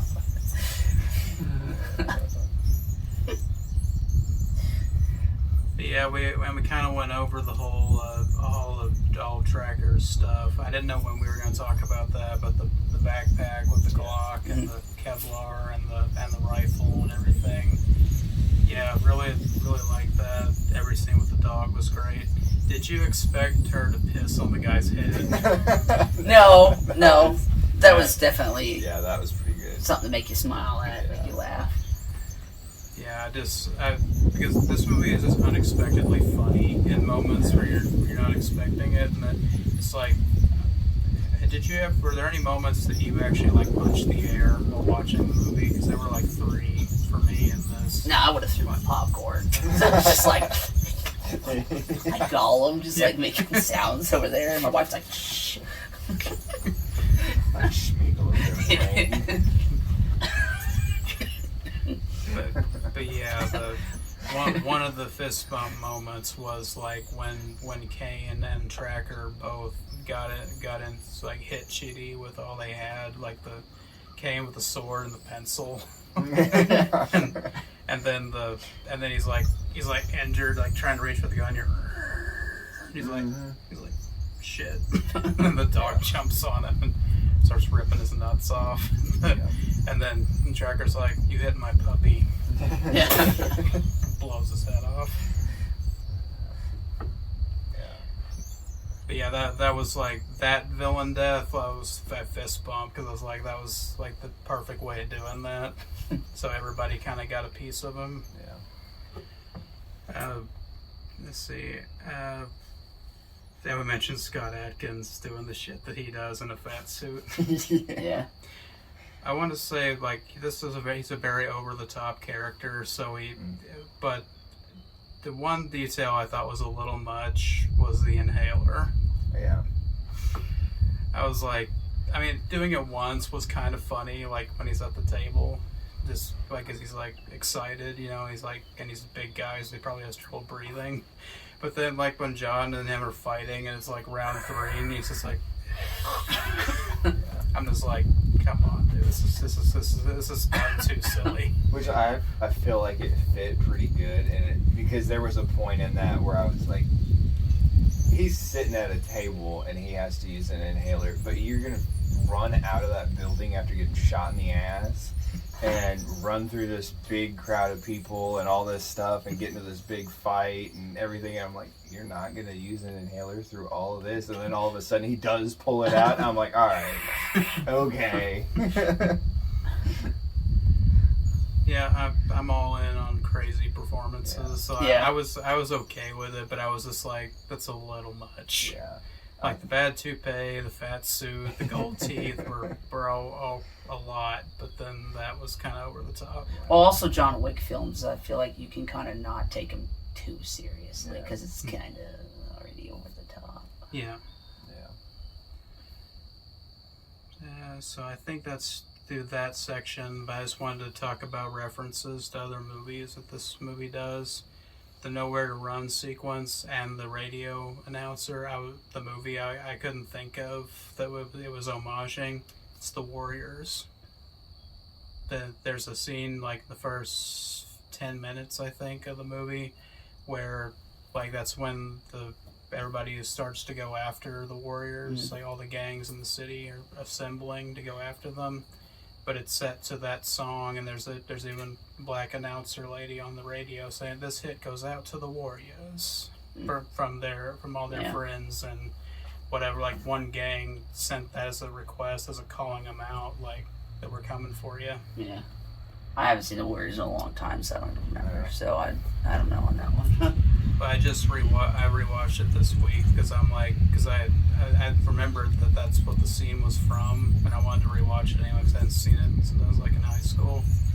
But I was like, I really appreciate like homages like that to other movies. The other one I want to see if you guys picked up on it. Have you ever seen Good, Bad, and the Ugly? I don't think I've seen that. Mm-hmm. Well, just basically like the 3 kind of lead characters in this movie are pretty similar to that movie because John is Tuco, and that is the outlaw that everybody's after, and even gets hung on a rope, like that scene, like that happens multiple times to Tuco in that movie. And then Clint Eastwood's character, Blondie, he's a bounty hunter that's working with Tuco, and he uses a lever-action rifle, and he shoots the noose to free him multiple times in the movie. So Tracker is basically Blondie in that. And then I swear I don't know if this was intentional, I think it's kind of funny. The other character, the bad in it, is called Angel Eyes, who he's the black hat cowboy that's like an assassin that's going after Tuco and ends up going after Blondie too. He's Kane, but Kane's basically Angel Eyes. Yeah. Which is kind of funny given that he's blind, but but it's just kind of funny how similar their motivations and everything are, even though Angel Eyes is way more of a dick than Kane is, but because he's the actual villain of the movie. Yeah. But just the way he carries himself, and he's just always deliberate and killing people that are either his hits or in his way. Just yeah, and then the ending at the duel and at the top of the hill and everything, that's very much like the duel in the graveyard between the three of them at the end. Music even kind of homages that scene too, which I thought was cool. Just wanted to throw that out there. I didn't know this going in, but when I looked back to see what the directors and everybody had said about making the movie, that those two were actually influences on the movie, so it made sense. Yeah. That they kind of homage it in different ways. So those are two movies I watched this week. Was rewatch Good, Bad, and the Ugly and The Warriors. Yeah. It was a fun week. Huh. But just wanted to kind of go. I'm trying to get to the ending. This is the last segment, I promise, before the ending, because I know we got to get through that. But just the overall themes of this movie and all of the movie is consequences of your actions being the big thing, with everybody who's tried to help out John has been screwed over by the high table because of it. Whether it's Bowery King, Winston, Sharon, Koji, everybody's kind of, and then John's kind of gonna have to atone for it in some way, and that's what the duel is his atonement for everything. But I just did like that. Just to make another reference to something, I don't think it was an inspiration exactly, but the video game series Uncharted, that its final story was the fourth game, which ended Nathan Drake's story, and it ends differently than John Wick's, but it's taking him back to his roots, where he either his literal family in Nathan's case or his found family in the Ruscaroma in John's case, and then giving him a final end in the story. I really appreciated that. That's what I was hoping for with the fourth one, was that one, it's going to be the last one, two, it's going to be a good send-off, because I was dreading Chapter 4 and Chapter 5 when Chapter 3 ended. It said that there were going to be two more. I'm like, oh my god, no. Yeah. So they thankfully just combined it into one really big movie. But now we get to the really, really fun part. We get to go to the actual ending of the story. So I just wanted to ask you guys, how did you feel about the ending? The duel and then everything after it? Well, I think it would have been cool if they just ended it on the third one. The only reason why I say this is so, the part where Winston pulls his gun and he starts shooting at John and he just falls over. So that was really surprising when that happened, because nobody expected that. Mm-hmm. So you could have, ended that whole series and everything like that, and it would have been that big surprise if you would have just shot him in the head. Mm-hmm. And that would have just ended it right then and there. And it would have been oh, well, I don't know. That's what I would like to have seen, is just seen them edit. Like, don't get me wrong, I enjoyed the fourth one, but I didn't really feel like there needed to be another one. Such is life. Yeah. Correct. Yeah. I just felt like it should have ended with the third one. I was like, okay. I But I understand mean, that. so the ending of the fourth one, like, it was good to see, like, him finally find peace, I guess. But of course, he was probably everybody pretty much figured he was only going to find peace in death, and Yeah. because I don't think the High Table would have ever let him actually walk away. No. But I was glad that he died. I mean, In the way that I was like, it ended. Cool, Yeah. thanks. Like, Yeah. because if you just make too many of those, it's just gonna get to a point where, I think people would still watch it, but like, it would get to a point where I wouldn't want to keep watching it, because I barely even wanted to watch the fourth one. Yeah. But I went to watch it just hoping they were going to end it. Yeah. But yeah, I did like the way it ended, but I still wish that the main guy, I would have liked if it would have been him instead of him and Kane. Yeah. Like, I wish it, or like, instead of Kane and John Wick, like, it would have just been him and John. I would have liked to have seen that more. Yeah. And maybe that could have made that character, like, his last, like, maybe toughness was him being like, okay, I'll take on John. Yeah. And even, let's say if he would have just beat him, like, that would have been, I would have been okay with that too, because then I would have been like, okay, this guy's really a badass. Yeah, that's kind of what settled the, like, just preppy kind of kid for me, that, he didn't really deserve to be in that role, like, because just like that, there was something put at his feet that he should have stepped up and done himself, but he passed it off to somebody else to, take care of his dirty work, basically, and, like, he didn't have the balls, in my opinion, to actually step in and do it until John was actually on the ground about to die, and then he picked up the pistol and was like, well, I'm going to finish it, kind of deal. Yeah. He didn't put in the actual work and that he should have, to be able to actually be able to take that as a win. Like, it was one of those things he almost had given to him at that point, and he didn't get away with it. So That was the other moment I fist bumped. Yeah. Was Yeah. consequences.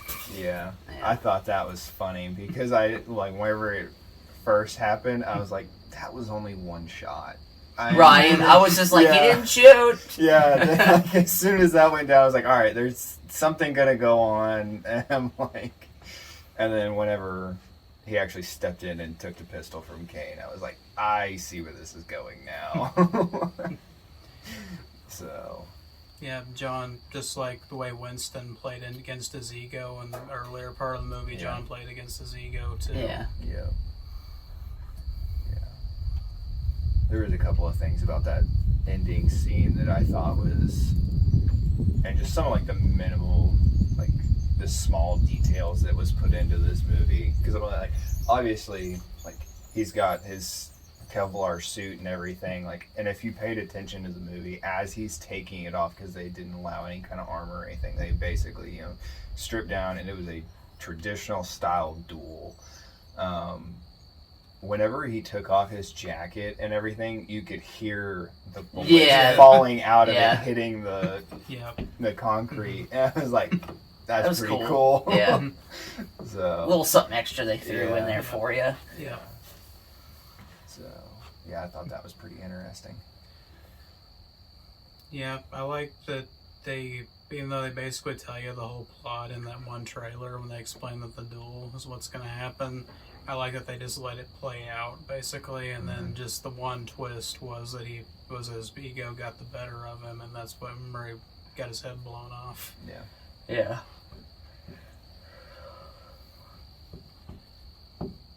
Yeah, I like that. And it was, of course, whenever they pulled out the cases of the two pistols, I looked at them, and I was like, that's Thompson's centerfire single shot break action pistols. I was like, I had no idea what I was looking at. It was like, cool. That's the 4570s, right? I don't know.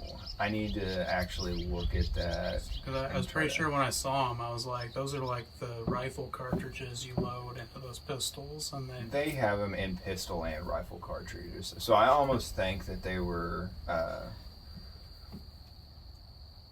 I'd have to go back. I'd either have to rewatch it or see if I could find something that actually says what cartridge that those were loaded in, but I'm not completely certain on that. Grif, can you hand me one of those green pistols, wherever one is? What, this? Yeah. I just wanted to illustrate one thing that I really liked about when they're handing out the pistols to John and Kane, that John like tests the trick, like the hammer, see how far he has to pull it back, and the trigger weight, like he cocks it and decocks it to see exactly how much he'd have to pull whenever he shot. Like even a single shot gun, he's like trying to make it like the most tactical thing ever. Yeah. I just thought that was really funny that he went that extra even in such a simple thing like that.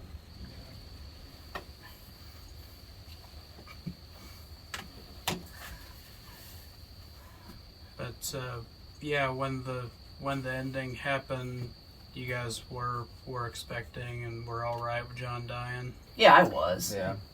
Because like whenever they ended that scene, which he took a couple pretty nasty hits on that, and like they're toward the ending of it, whenever it was the actual duel, like I was fully expecting him and Kane both turn and shoot. Yeah, right. Yeah, like, that would have been crazy just to Yeah. drop Clancy Brown and the other guy. Yeah. Yeah, I was like, part of me was kind of expecting that, and that's why they let it get to where they were so close to each other. But I'm Yeah. also like, I mean, that kind of goes against actually doing things the way that they were supposed to be. Yeah. So I'm like, and then it played out, and yeah, and I was like, that makes a whole lot of sense. And then they all went their separate ways and stuff, and then he was like, yeah, you know, turned to Winston, told him to take him home. And he just walks down the steps and sits down, and I was just like, really? Is this gonna be it? Like, what? And I was like, I was really expecting this to kind of end differently, you know, and then he just falls over. I'm like, okay, this makes sense. Okay. Yeah.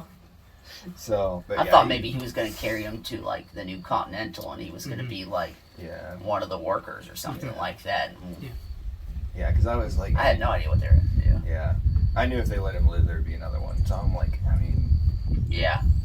it can't just end with him, you know, like all the other ones. So I was kind of expecting everything that, you know, at that point I was like, there's got to be something that happens. I mean, Yeah.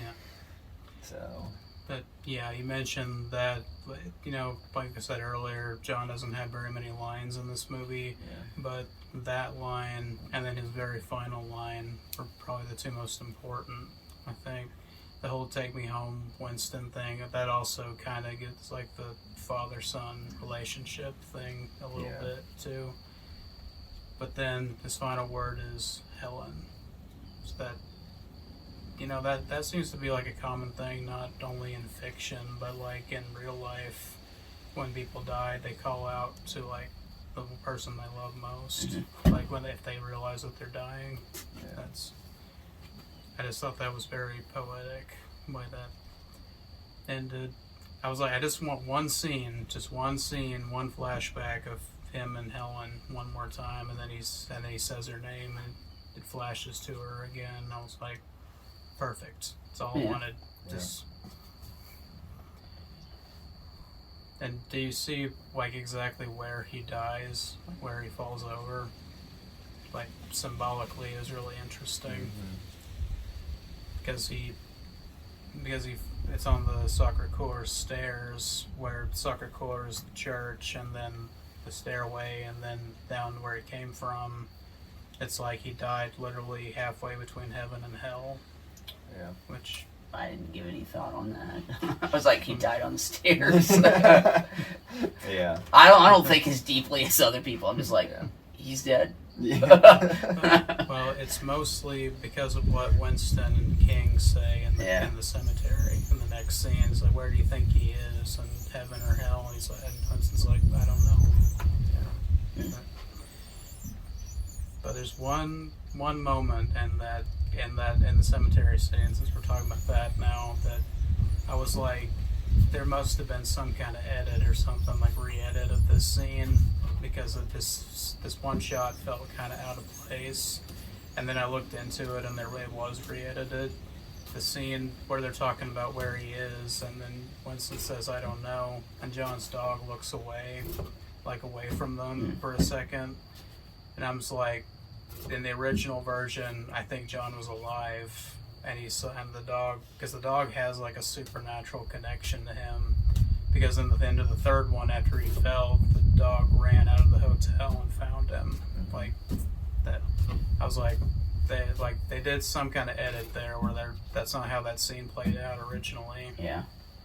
Which I really appreciate that too, that they didn't cut that shot, because it adds a lot to the ambiguity of him dying, where it's like canon wise, yeah, he's dead, but it plants that seed of doubt in your head, like just we didn't actually see him get in the casket or get buried. Yeah, I say they never actually showed a burial or anything like that. I mean, there could be a number 5. I mean, it could be a whole fucking plot twist at this point. They just wanted him to make him seem like he was dead. Lionsgate. Can I give you my personal plea to not make Chapter 5? I don't think it would be a good idea, but I'd still go and watch it, so I can't really.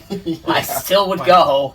Like Lionsgate, I think you did the ending perfectly. Please do not do Part 5. Yeah. Like I don't think you should do any more with John. But I just, like, another little thing, I was like, you didn't have to put that shot in there, but you did, and it's ignited the fandom. They're all thinking, like, is he alive or is he dead? Yeah.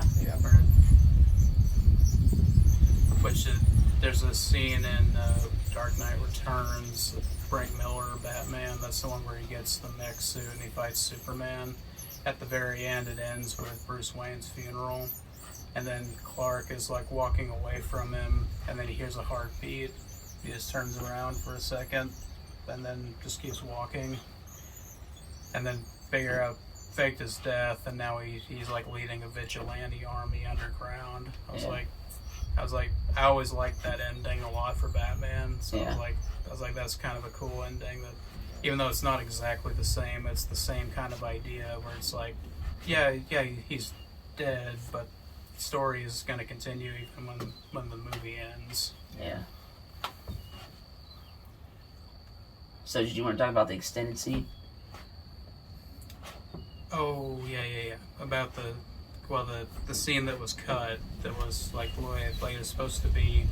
I think one of the main reasons, like another reason why they did it, is I think in the original version, I think Sharon didn't die. Like, I think that was like a second draft thing where they decided to kill him off. Because I think Sharon and John were going to be like together in that scene. Yeah. Which obviously would not work given the way Chapter 4 panned out. Yeah. But I was like, that would have been interesting if things were just slightly different in this movie. Yeah. But overall, I think, for me personally anyway, this is like the best way they could have possibly ended the story for me. Yeah. Because it kind of gave me everything I wanted. Yeah. And a few things I didn't expect. So I think I want to go ahead and I just have some questions. We can throw out our final thoughts if we have anything else we want to add. So do we agree that the ending worked as for the movie? You think? Yeah. Yeah. So I think it does. I just didn't know how you guys would land on it, if Yeah. it landed a little bit differently or not. So you might have heard there's going to be, like, this is the last John Wick movie, but there's going to be other stories told in the Continental Universe that they've already established that they're making.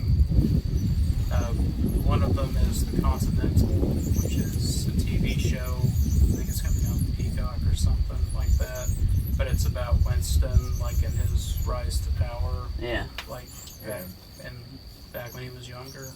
I honestly wouldn't have any care to watch that, but that's just me, though. I cautiously optimistic about it, because it depends on who they cast. because Ian McShane is like damn hard to replace as Winston. Yeah. Like, but the other one that I think is a bit more interesting is Ballerina, Yeah.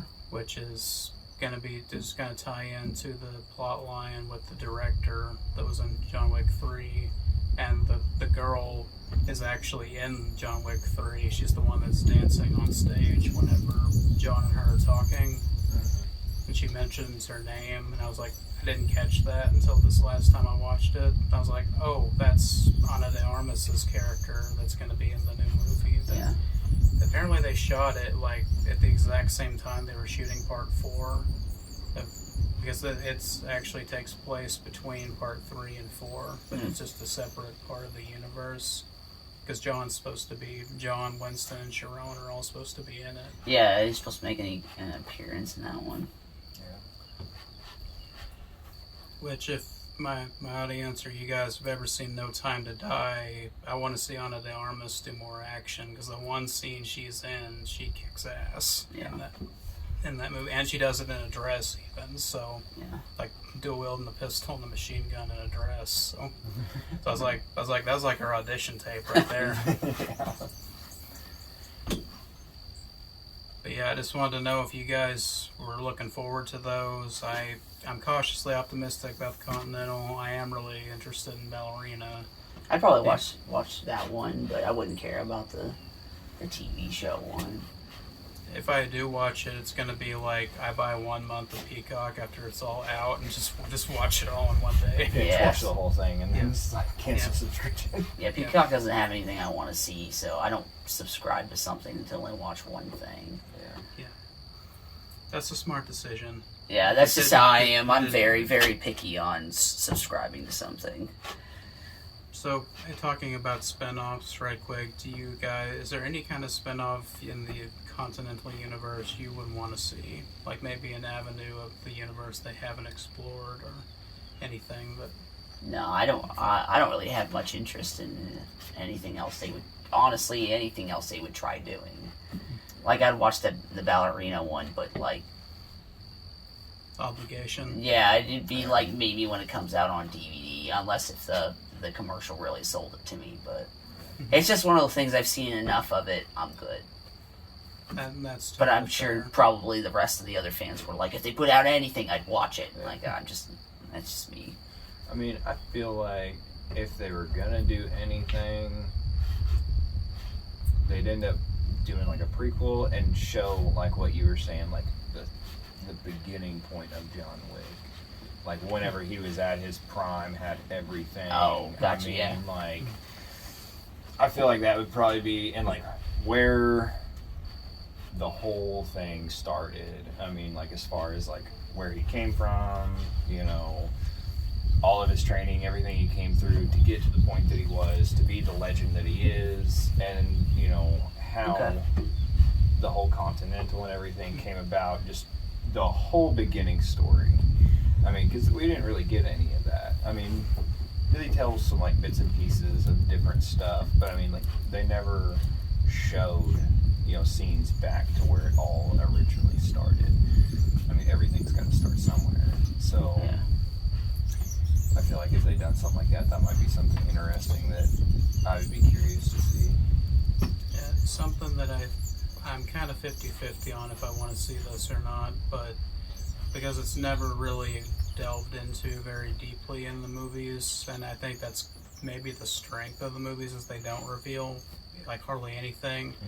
But just I kind of want to see like the political structure of the High Table and like how the crime families, like how they all work together to rule the crime world, basically. Like maybe someone rises as a part of one family, and they become the head of. That's how they become the head of their family, their crime family, or something. And this takes a seat at the table, and then I think that's the end of the story.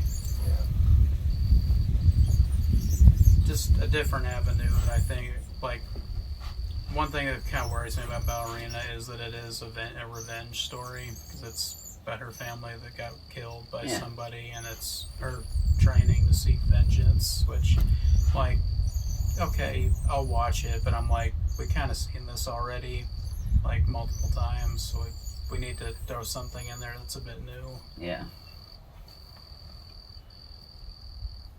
Just throwing out ideas. I don't like I said, like prequels or like expanding the lore too much sometimes leads to trouble, things not making sense. And, you know, Star Wars. Yeah. Filmed a whole section of like 6, 7, 8 movies, and they was like, we ran out of shit. Well, let's go all the way back way before, and we'll just start this shit over again. Yeah, here's all this accepted. Oh, okay. Yeah. So watch all the new stuff, and then go back and watch all the stuff from like 1980 or 1990. It's like watching like poop burn. Like,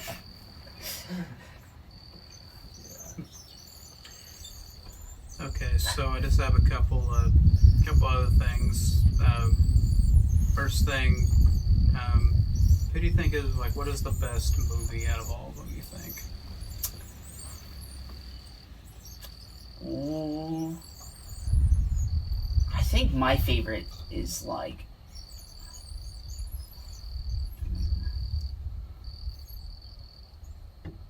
It's a hard choice between like the first one. I had the second one. I'm going with the second one because the wine, like the tasting scene. I just love that scene. Like I just like and like the way the editing where he's like trying out like he's trying out like the guns and he's getting showed like the maps and he's got the keys and just all that. Yeah. Then you got Winston saying and he's like, well, he's not under the marker anymore. So what do you think he's gonna do? And yeah, second one's probably my favorite. What about you, Quentin? I probably like the first one. It would be a close matchup between the first and second one. Yeah.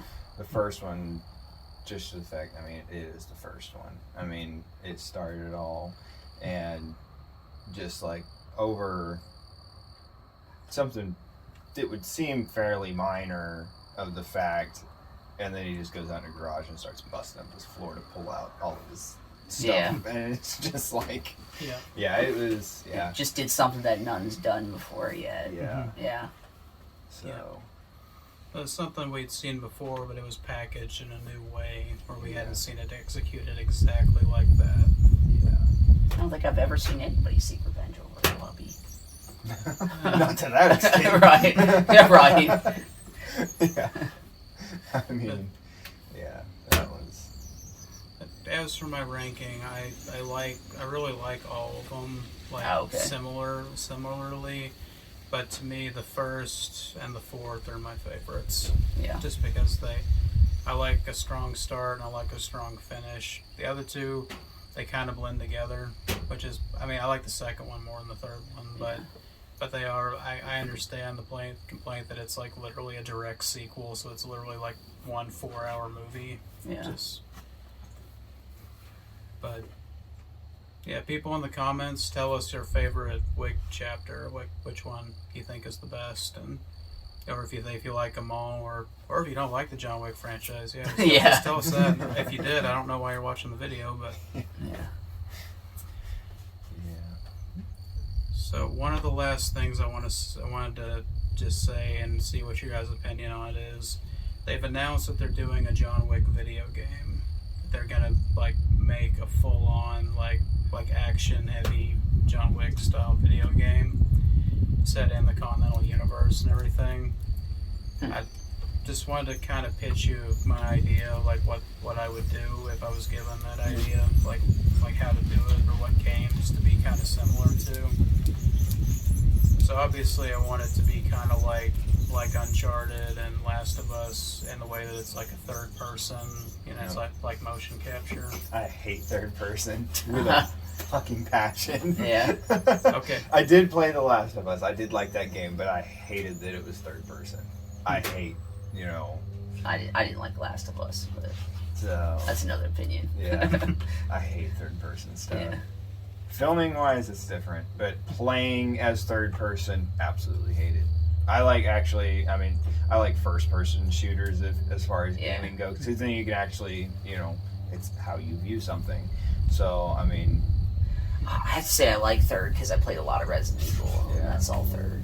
But like, like, so Metal Gear Solid was third, but you had moments where you could change it to where it was like that Call of Duty look. Yeah. And then, what? Yeah, that was another thing I was going to mention. Like Resident Evil, like some of the newer ones, like the remakes that they've made of those, like the fact that Leon even canters with his pistol in the new game, like John Wick, which I thought was pretty neat. They did come out with a game. It was like John Wick Hex or something, but I think it was like for the Nintendo Switch or something like that. And it's a strategy game. Yeah, and it's very cartoony. Like, I think if you were a kid, you would love it, but like, depending on what type of adult you are, you might not like also, it. Keanu Reeves does not play John in that movie. In that game, which pisses me off. Yeah. Well, and like sometimes they'll do something. They're like, "Yeah, we don't want you to be the voice actor because, well, it's our game." It's just some companies are like that. Yeah. But I'm like, he did Cyberpunk 2077. I think he would do motion capture and voiceover for a John Wick video game. Yeah. Yeah, what's funny is when he was in Cyberpunk, they asked him, they're like, "Did you know that your character was the most character that everyone wanted to have sex with?" And he was just like, "No, I didn't know that." Like, I guess they kept making, like, mods. Oh, yeah. Oh, my God. Oh, modding for games has came so far. Yeah, I've seen some people do some crazy stuff. Oh, I've seen some great stuff on Resident Evil. I'm going to leave that there. If you know what you're looking for, you can find it. Oh, you can always find it. Yeah. But interesting point about first versus third person. That's some good input there. I like the idea that if you could do both, like transitioning from like cutscene to an action scene, maybe it starts out as third, and then like when the grappling and fighting starts, it turns first. I'd say probably like the people that do Call of Duty probably would do a good job on that. Either like Call of Duty or like Battlefield, like one of those two. Like, yeah, Battlefield, yeah. Because like Battlefield, like they did, was it Battlefield 4? Like where you play that DEA agent or whatever.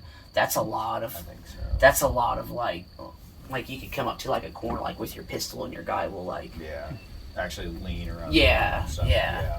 There's not a whole lot of shooter games that I know that do that now. I think they do that in Call of Duty now, but I've noticed before they didn't. Especially with Battlefield, there's a lot of very good detail that they put into a lot of that stuff. Because I mean, like with Call of Duty, like can't shoot through really anything.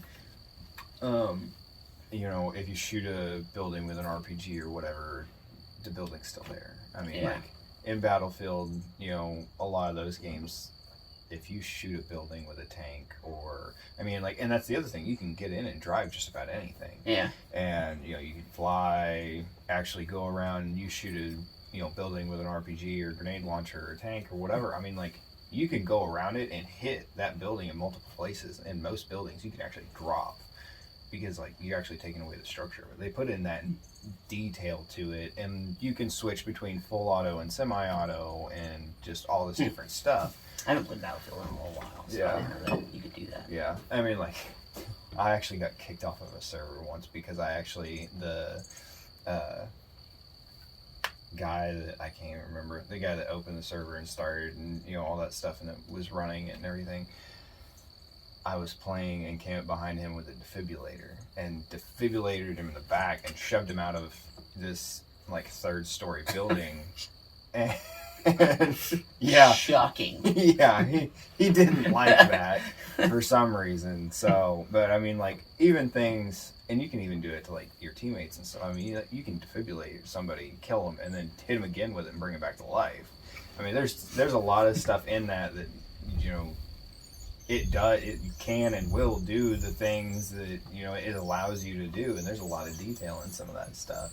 And it's really fucking funny. Yeah. So, yeah, I feel like if, the people that made the Battlefield games, if they actually got on board and done that and done it as a first person, I feel like they would do it really well. Especially with as much detail as they would have to put into it. Some other games I just wanted to mention, like this, to take some aspects from, is the Batman Arkham series in the hand-to-hand combat, like the combos and stuff. Like whenever you're not doing gunplay, because a lot of button mashing. Yeah, because like with the John Wick series, it's not always a firefight. Sometimes it's just fisticuffs. Sometimes you get a sword. Sometimes you get nunchucks. Just shoot them. Like Yeah. I don't like button sequences. But I just imagining how fun it would be to button mash while using nunchucks, just bashing someone like that. Like, I think that'd be fun. Something else I wanted to mention. I think you should do with the John Wick video game is to give the option to play as John, obviously, but I think there should be like co-op options where. Maybe Okay. And you can do stuff like one guy can be Marcus sniping people, and one guy can be John fighting people hand to hand, and then you could do like Sophia and John with the dogs whenever they're like that fight scene, or like him and Sharon defending the Continental, like all these scenes. That'd be fun. Yeah. I just like. As much as like there's a lot of really good single player shooters like that, I think co-op is really important, like to make a good co-op shooter game. They don't really do good co-op anymore. Now it's like if it's co-op, you have to be online with a friend. It's not back in the day where it was just like you and a buddy could do campaign without internet connection. That's why I don't really game anymore. Yeah. And it's like I think you should be able to co-op with your buddy in the same room like how it used to be. Yeah. I really wish they would go back to that. 'Cause, I mean, I think Call of Duty was about the last ones that actually done that. As far as like with the zombies and stuff. Yeah. I mean, yeah, they lost a lot. It'd be alright. It's just a loud noise. I didn't know what it was.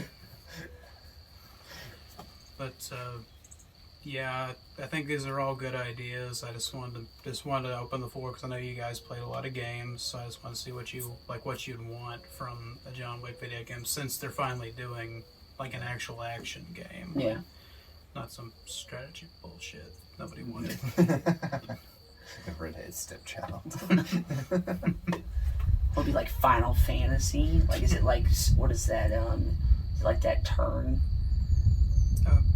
The turns thing? Turn-based. Yeah, turn-based, yeah. Oh, God, no. I'm just thinking another sequence that would be really cool is if they did the campaign for, like, Chapter 4. So imagine doing, like, co-op the stair fight. Like, one is Kane, one is John, or one guy is Tracker, sniping people and sending the dog after them. Yeah. I'm curious what they'll do with the game. They'll probably release it and have it to where you have to have like 9 updates for it. Yeah, probably. Yeah, because now when you buy a game, you don't get the full game. You get like part of the game, and they're like, you have to download this or you have to pay for it. It's like, I already paid for it. Here's 50% of the game, $60, please. Yeah, you don't want to get me on gaming because that's a whole nother episode there. Yeah, it really grinds my gears. Yeah. There's games are not what they used to be. Yeah. Yeah, I've never gotten into the whole like gaming on YouTube, but I thought that there's some like PS2 games and stuff. If I could figure out how to get it put together so I could do a video with me playing it, could actually be fun. Yeah. Especially if we do like that Teen Titans game that we played that one time, or Star Wars Battlefront. Yeah, I don't really quite know how other people do it. Like, I haven't quite figured it out. You have to have like a really fancy gaming laptop and like some way to record it. I think so on and so forth. A lot of people use emulators. I think that's how they do it. They emulate PS2 or old Xbox games. So I know a lot of people use like the emulators and then have a screen recording. Yeah. And do that, and then they basically green screen. You know, if they're sitting there doing their headset thing and green screen it in the corner or whatever. Yeah. So. Guys, we didn't talk about this.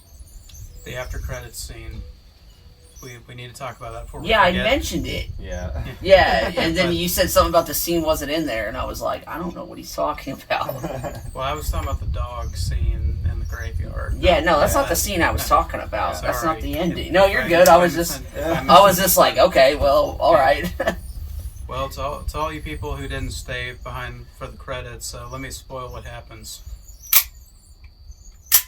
That's literally the ending. Just Akira goes after Kane. She pulls a knife. It cuts to black. Yeah, I'd rather than just take another few minutes for that to just play out instead of just tease me. They did actually shoot a full scene of that with her fighting and killing Kane. That was how it Do you ended. think she could take Kane?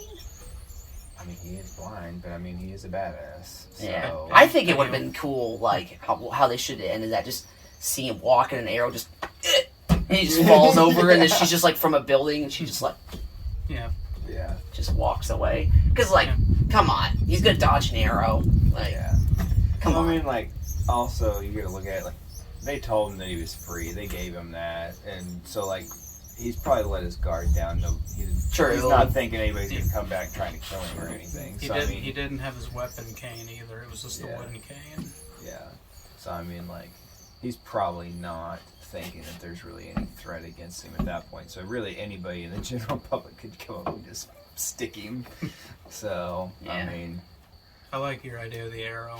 That's because that was kind of her thing. So right, because she was like, she was doing really good with the bow and arrow thing. So it would have been cool just to like see him walk and just would have been done. There you go. Same amount of seconds. Like arrow through his back, like through his heart. Yeah, make it real dark. Like have him like kind of like smile at his daughter, and she's like, yeah, boom, dead. Happy moment gone. He just falls on the flowers and like blood and flowers go everywhere. Yeah. And then and she grabs her arrow back and teabags him and keeps.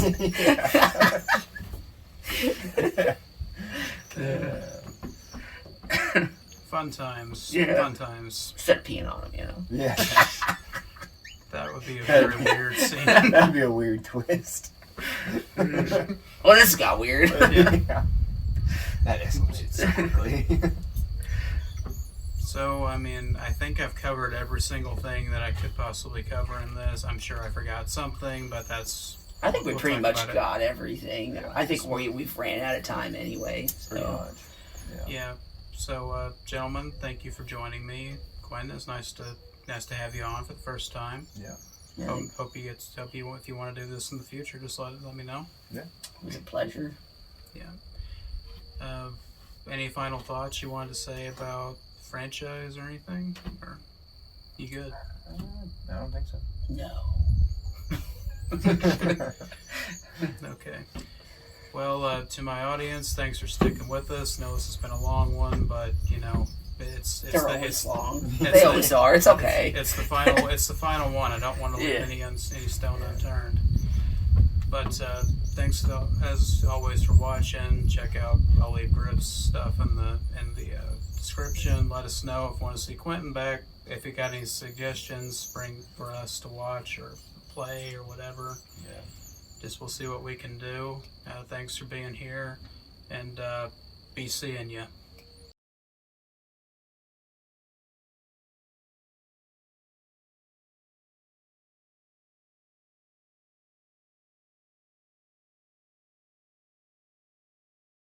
$12 or $9? 9.